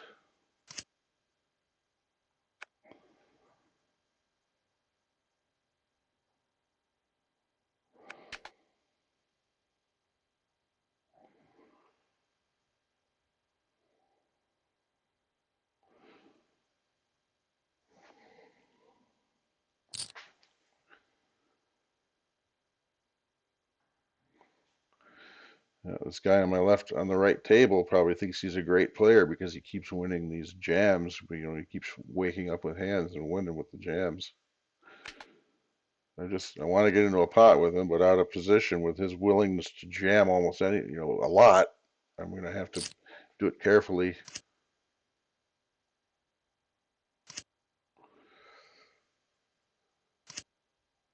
Yeah, he got rivered that time.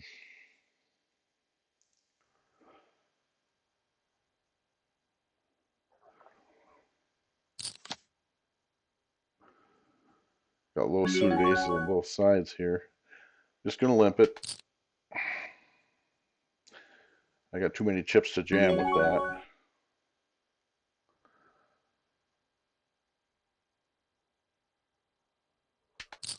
Limp with both of them. Okay, now I've got the nut flush draw.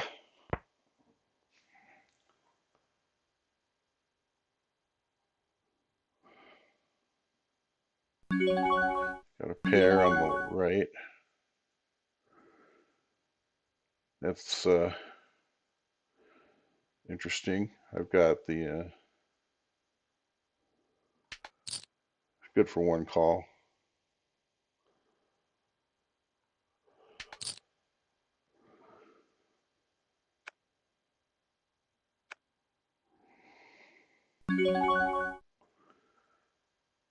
That didn't work.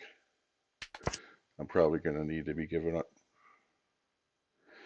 No, I've got the wheel straight, not the nuts, but I can't be chicken.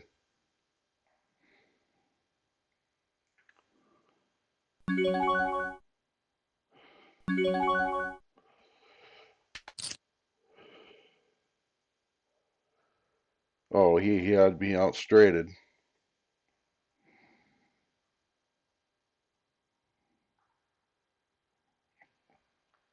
Sometimes you get coolered. Getting coolered is a common thing for me lately. Oh, I should have rejammed that.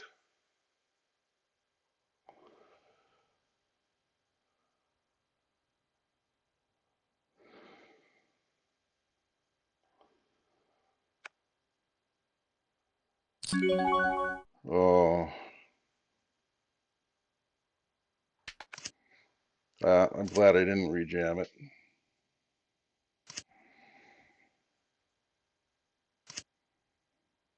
My sevens would have been toast.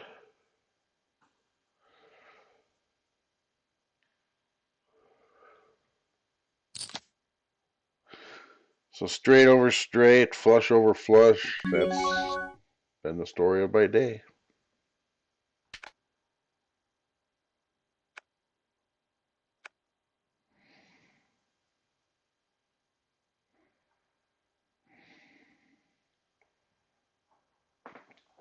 It's just, it's called being in a downswing. I'm continuing to be in a downswing.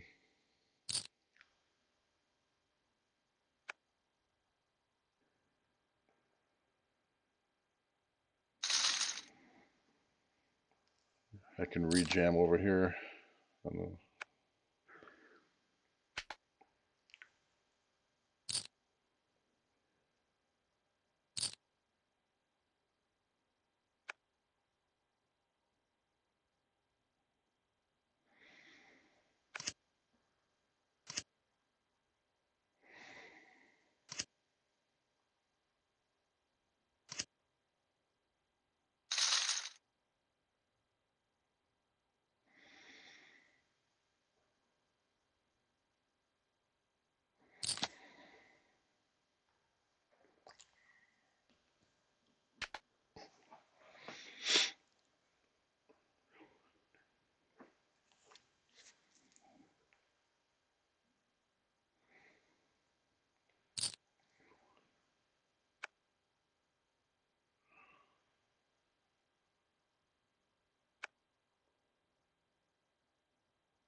He had live cards on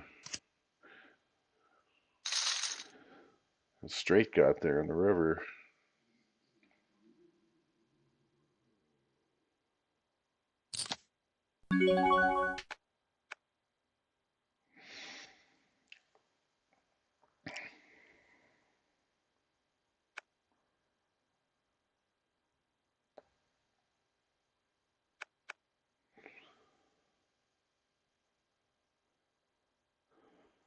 We're not close to the money here yet. This place is tied in the money is 74. There's 36 being paid.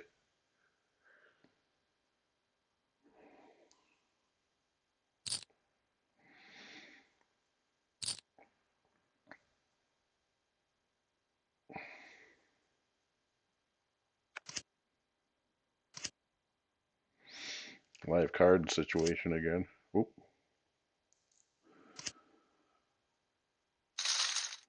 Sucks to be Crywolf.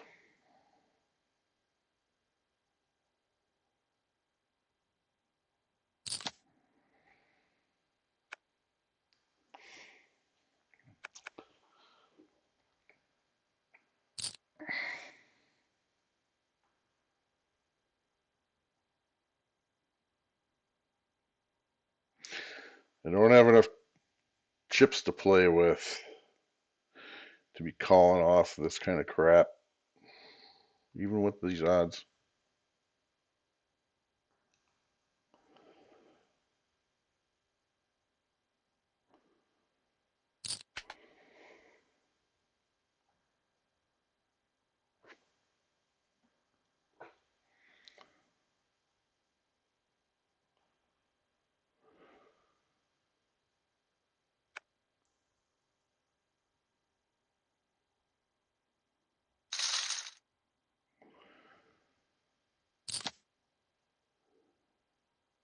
King Queen offsuit in the small.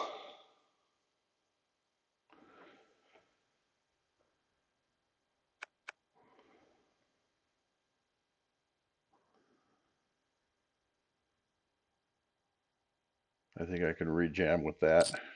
Yep, I'm gonna rejam with it.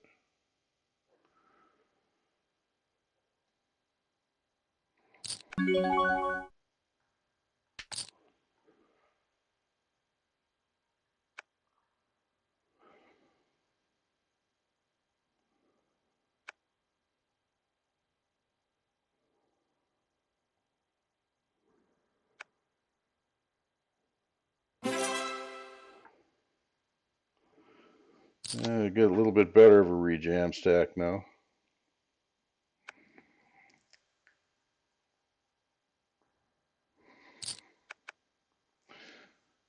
I can start thinking bubble when I get down to about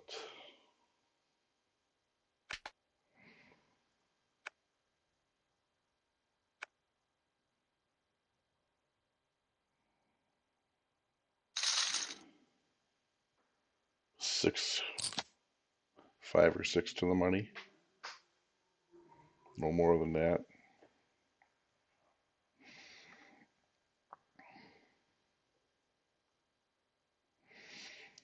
I'm in 88th place.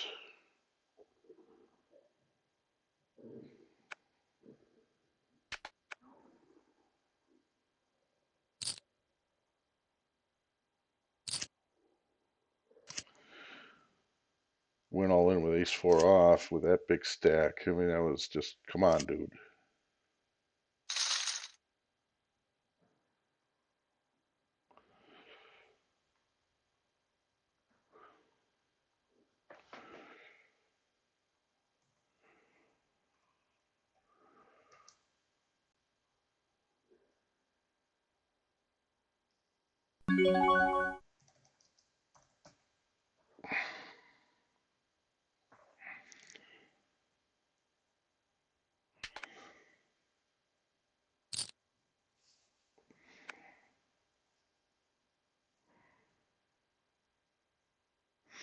Made a note on that. That was too optimistic. It's jamming light.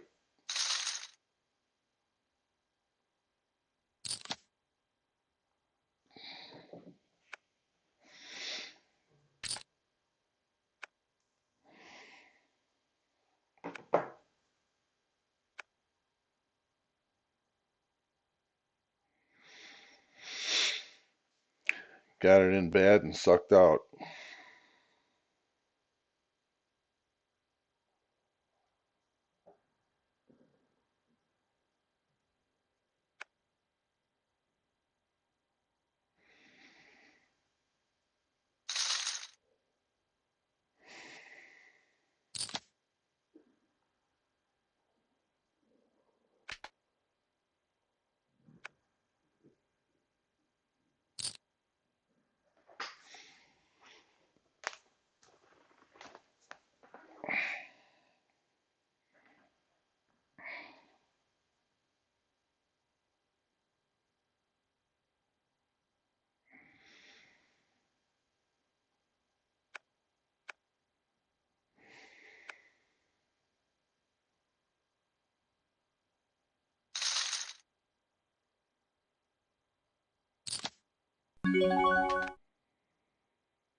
Winamax rigged. Yeah.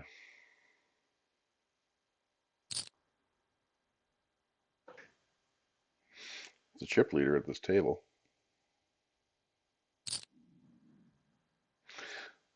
His first hand, he three bets somebody.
With a bigger stack, I would call here in the big blind with this holding. Well, not anymore with this raise.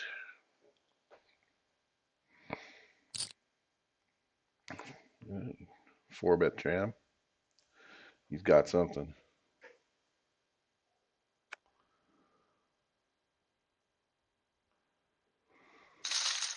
He hadn't three bet at all, and then he three bet fold first time he faced. I'm gonna make a note on that.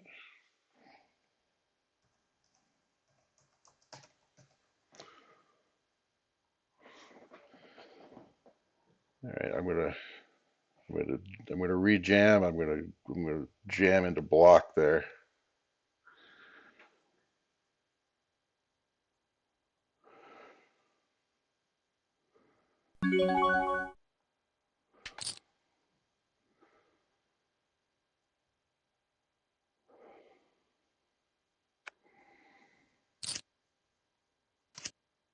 We're racing.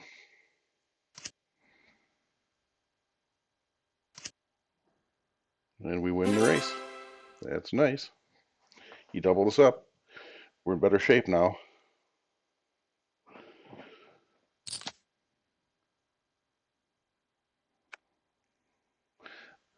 Lately, I've been losing too many races, but you just have to keep plugging away. I mean, eventually it all evens out in the long haul. We're now ranked 86th. I don't think this caught up because the average stack is 45. I've got 34. Yeah, maybe I'm that far back.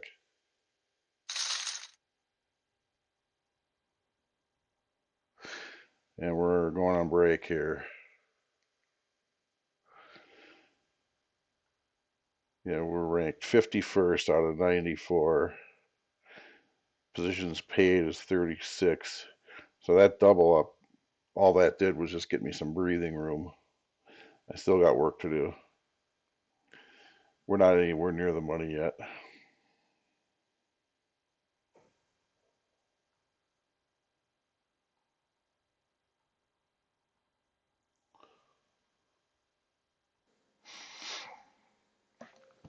All right, 10 seconds to start again from break.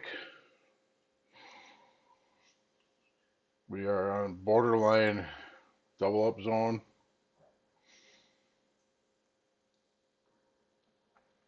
And our ranking in the tournament is not even into the money yet. So we have work to do. But in the top end of the double up zone, it's not like we have an emergency going on.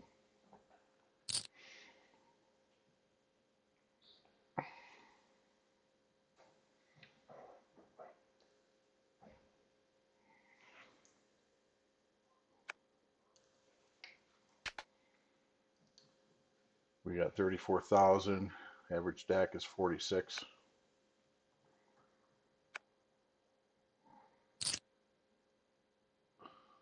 This guy's got about average.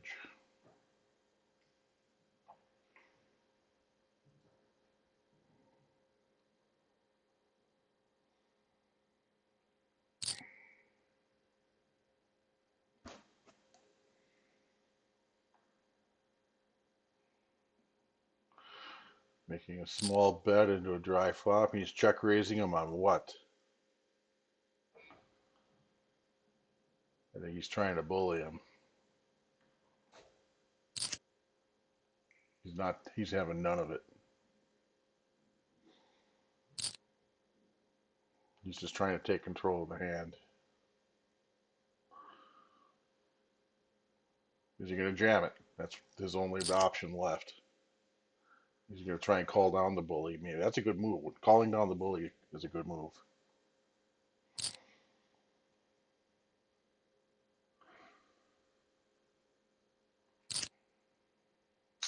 Oh, for crying out loud. Okay. Sometimes the bully has it. That's how it goes.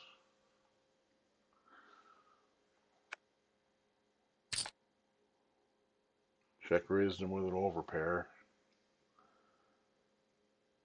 Maybe Winamax is rigged.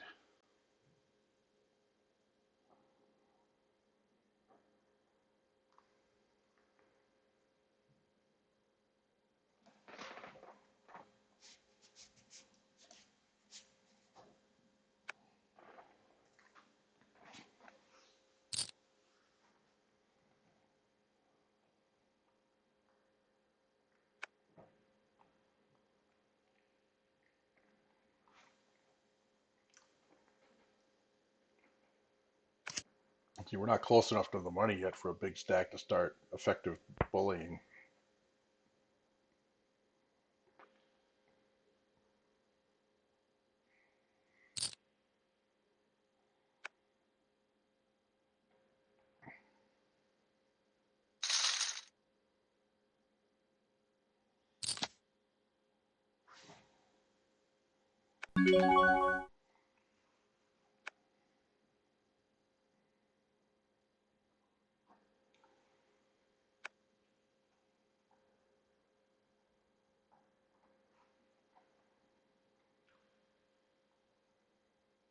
Another important thing is we are out of the re-entry period here.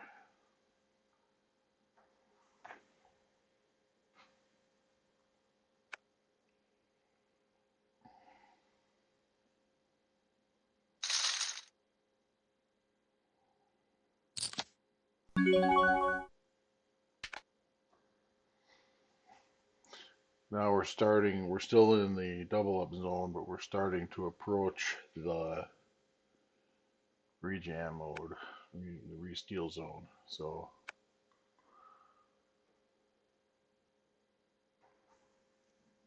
I think we need, because we got not a whole lot of chips to work with, we can't be too terribly aggressive with opens. Can't be too loose with calls. Like this hand here is not going to play. I'm gonna pre-select check fold, just in case I flop a monster. Just in case I check my option and flop a monster. The way this table's been playing, that's not going to happen though.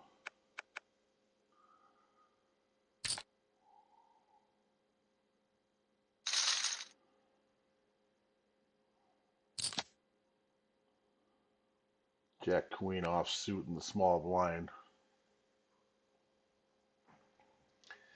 Iffy for a rejam. Probably not with this big of a stack.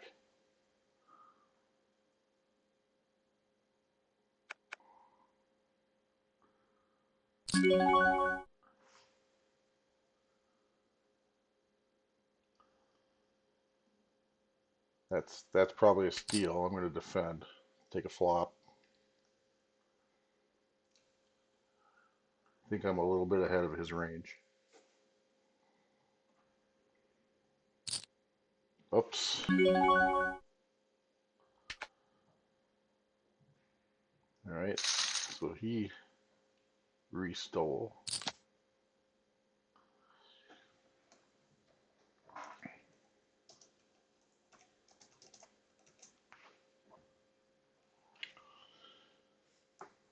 See, this one's borderline even on a good, even on a higher stack situation, but on this low stack situation, no.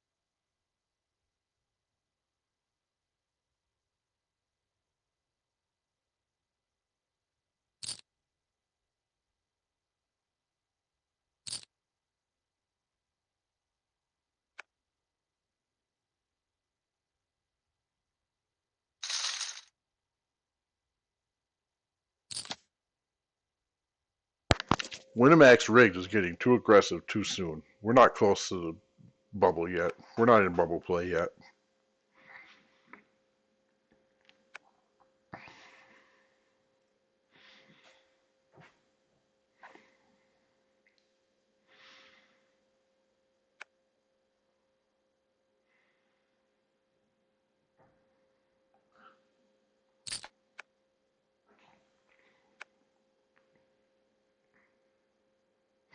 I'd normally open with that in the cutoff, but because of the stack situation, I can't. Now we're borderline. We're in the gray area right now between the double up zone and the re-steal zone.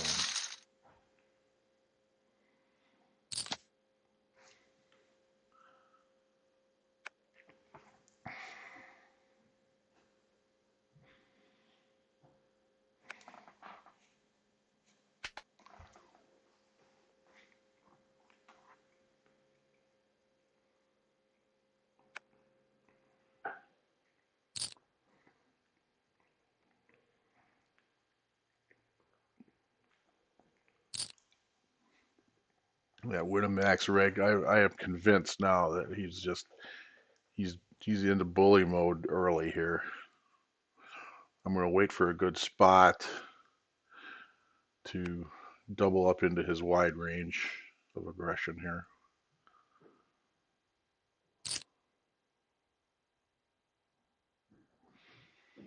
Hope the good spot comes.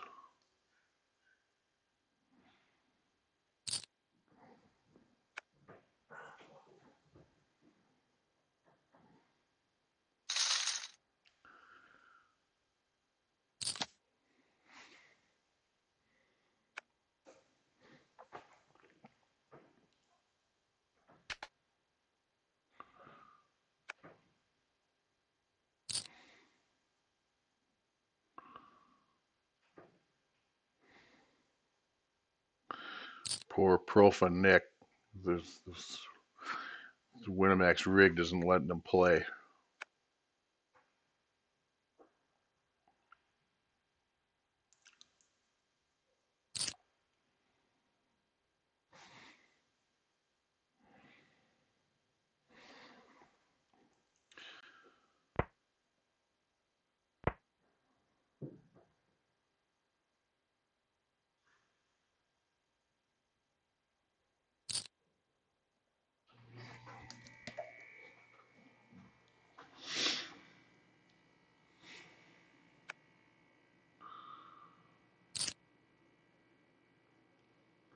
That check call tells me he's got something. Profanik does. See, and now Winamax is going to try and bully him out of the pot, and he did.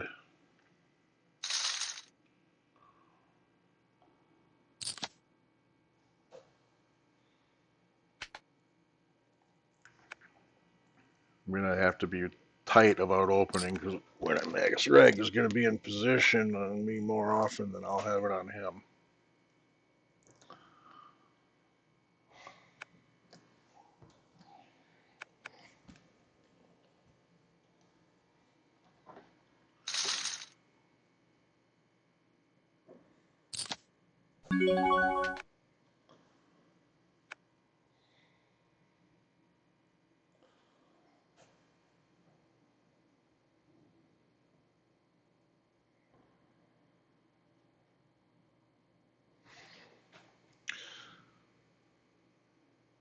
$66th of 80, 44 to the money, 36 getting paid.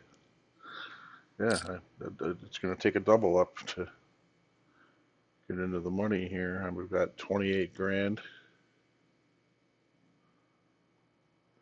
The average stack is 54, so I'm a little over half of the average stack. I need a double up to, or a series of nice hands here, pick up some blinds.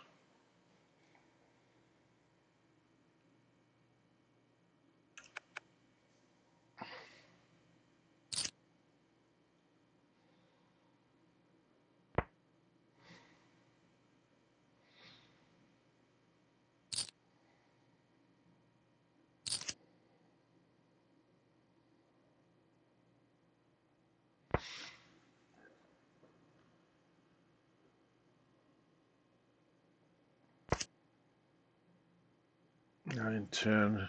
Anybody got a jack? Flushes anybody? Jacks anybody? Ace jack anybody?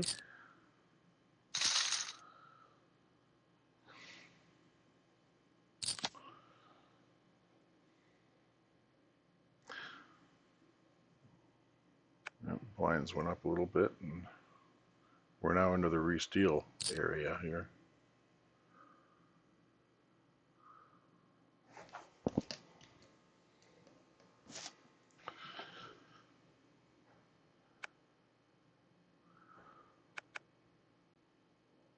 I think against his range, I can re-steal with this ace.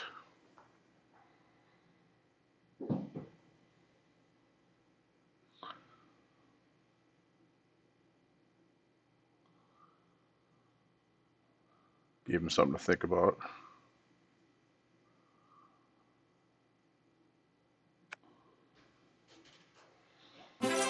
There.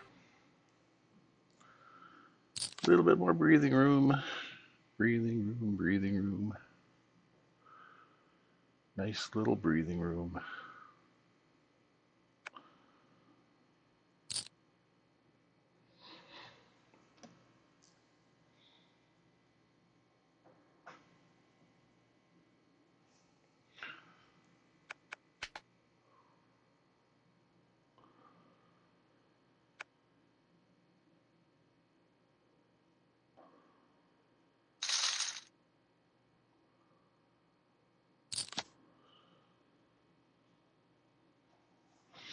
We're 20 big blinds.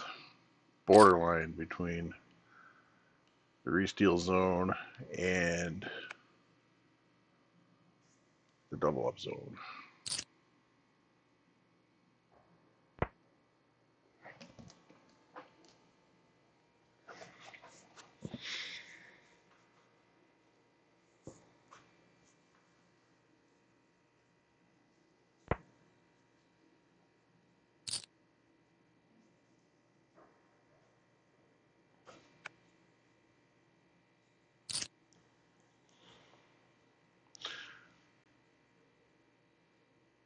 These two are at it again.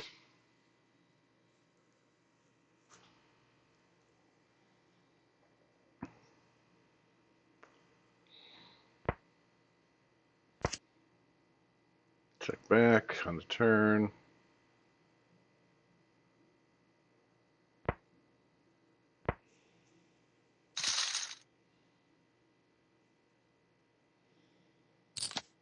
He was worried about getting out kicked.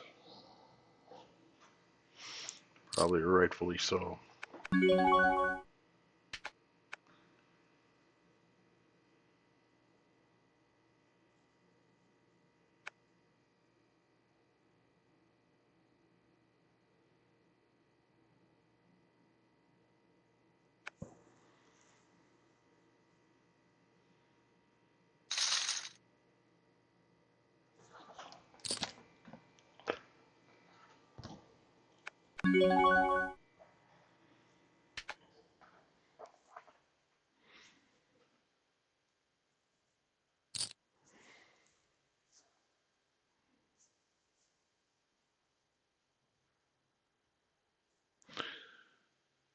Okay, let's see what Block does. He's in the re-steal zone and he opened with a min bet.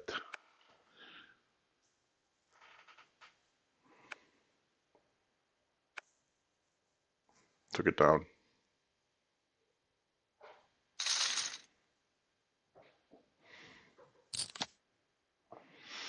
Based on the numbers, he's pretty strong when he opens.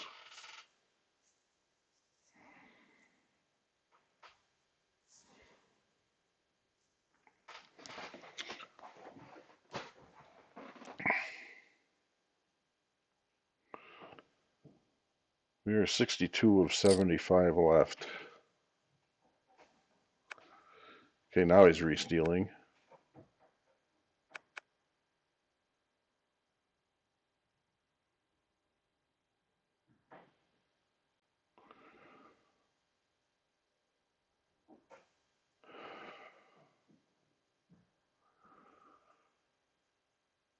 Did Twardy open with something they didn't want to call a re-steal with?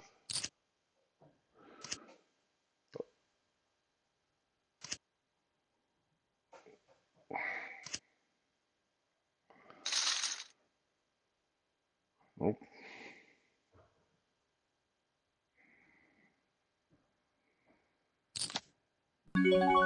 I saw nothing noteworthy there.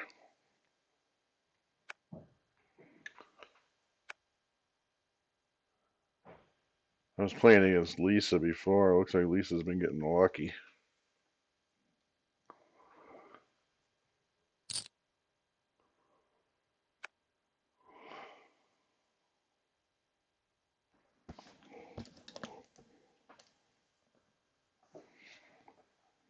That's kind of a that's he's went all in with 3.4. Probably any two cards. People don't know to play the value hunting zone with a stack like that. They just jam it.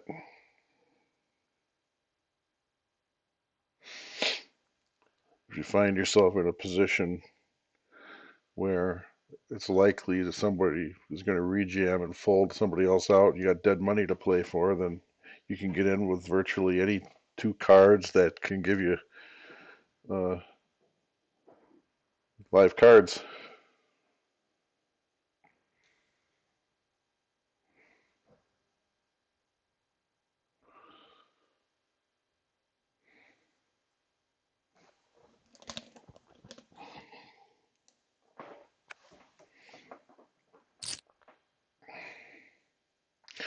Didn't work out for Block.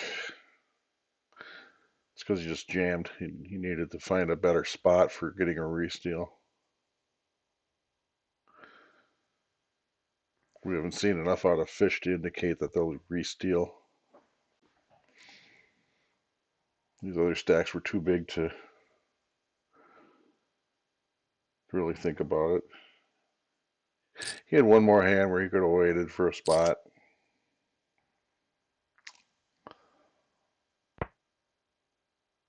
A lot of people don't know to take advantage of that.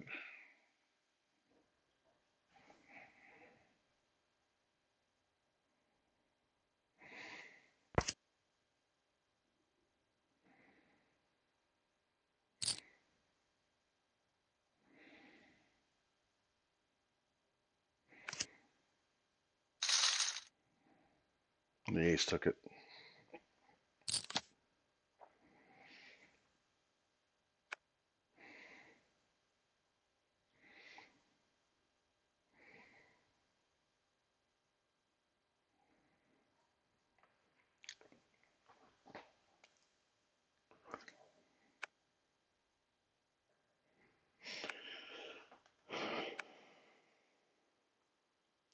Just going to pre-select check fold so now it goes to a fold.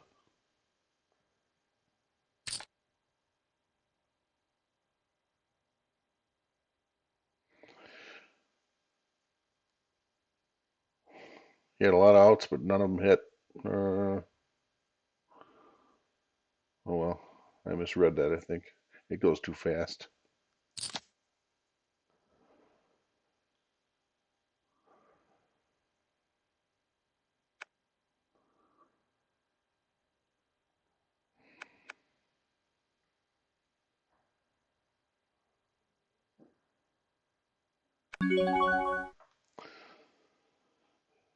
It's less than 5% of my remaining stack, so okay, I've got the ace. I've probably got the best hand here. I'm just going to jam it.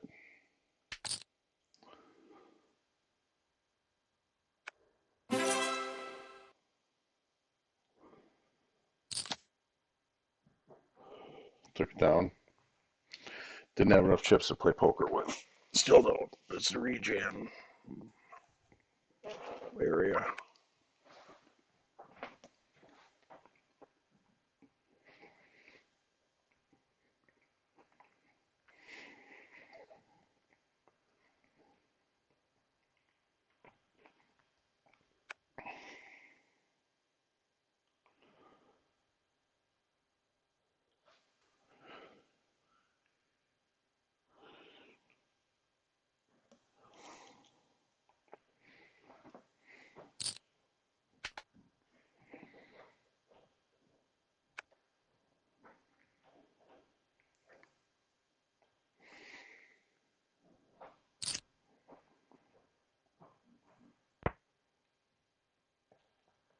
I've only got half the average stack.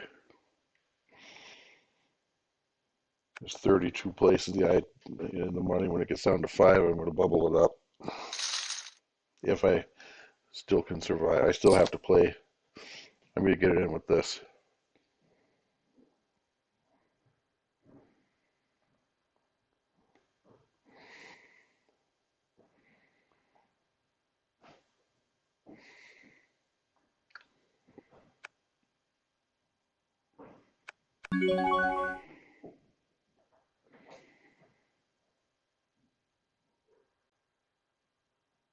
Just going to raise.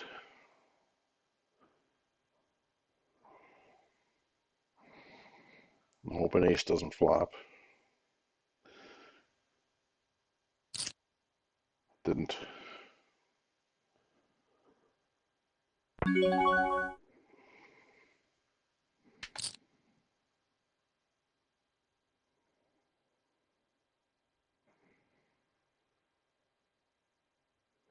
He's thinking. Is he a flush draw?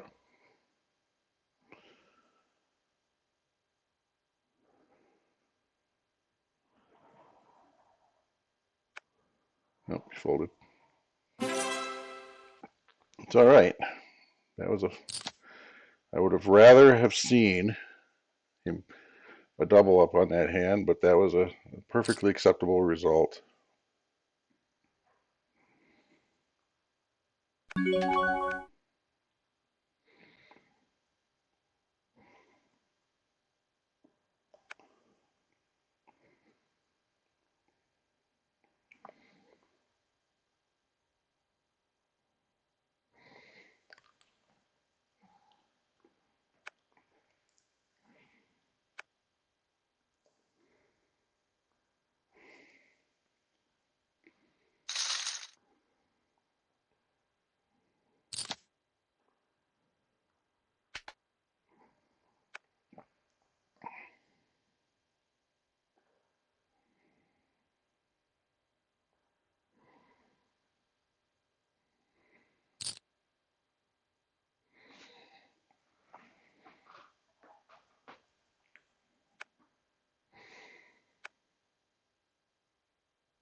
They chopped it.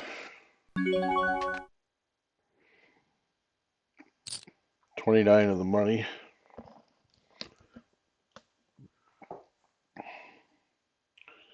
We are 53rd of 65, so we are on the outside looking in still.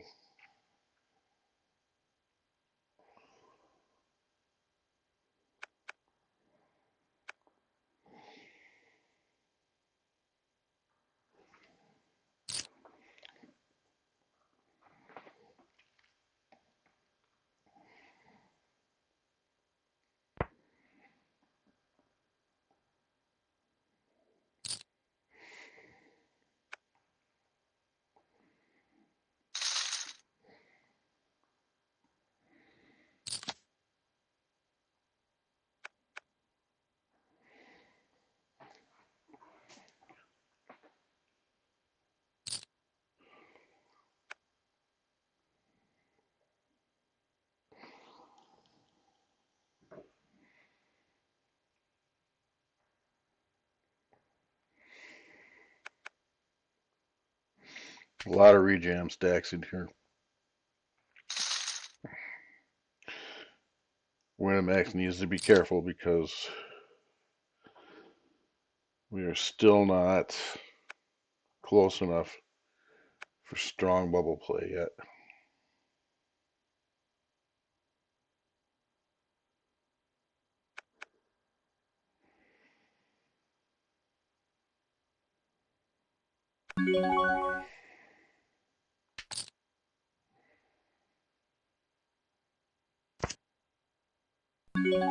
All I have is a gut shot, no flush draw.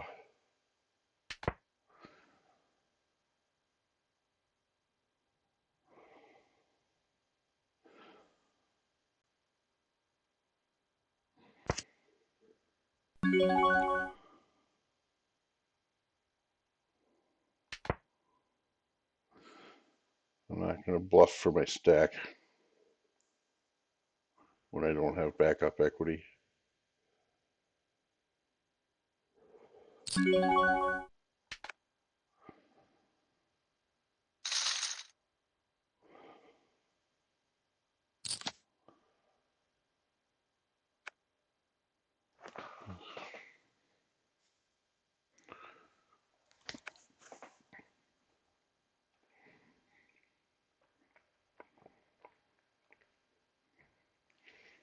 think I can limp with this.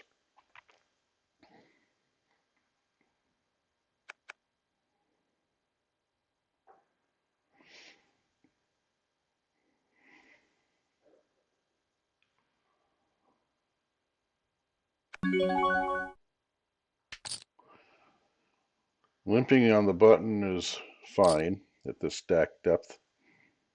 You'll have position if you... Alright, I got top pair.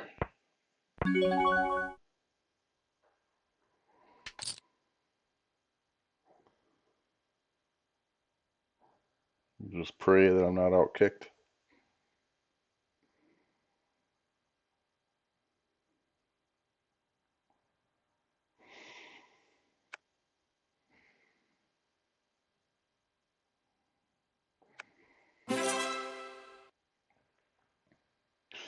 Just keep picking up blinds.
See this? That was weird. Why would you do that? Why do people do that? He doesn't want to be rejammed. He's trying to protect himself from a rejam. To me, it seems like they're almost informing me that they don't want to be rejammed.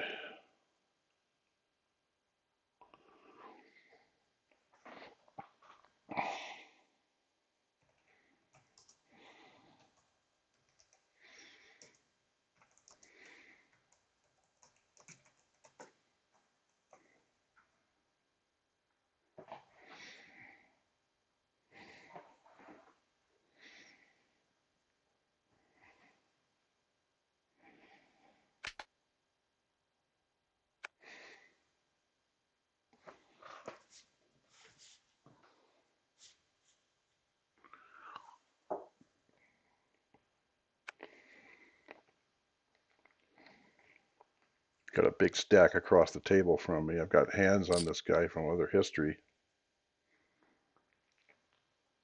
3-bet fold,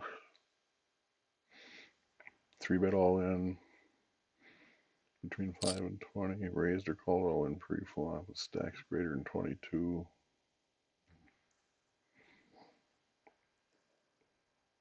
And we've got a 4-bet, cold 4-bet jam out pipped.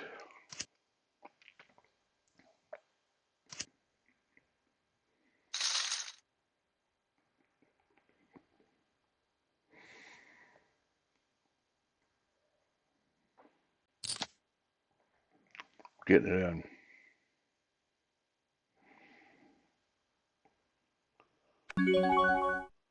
With this hand, I can raise.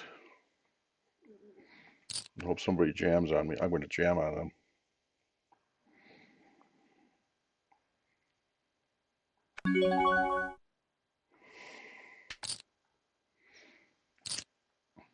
Flip. Oh, that. I hate that. I guess I'm done. Lost the race. You got to win your races, not lose them. Guy woke up with ace king and hit it.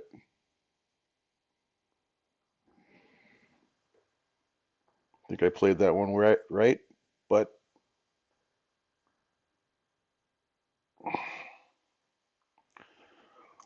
didn't work out.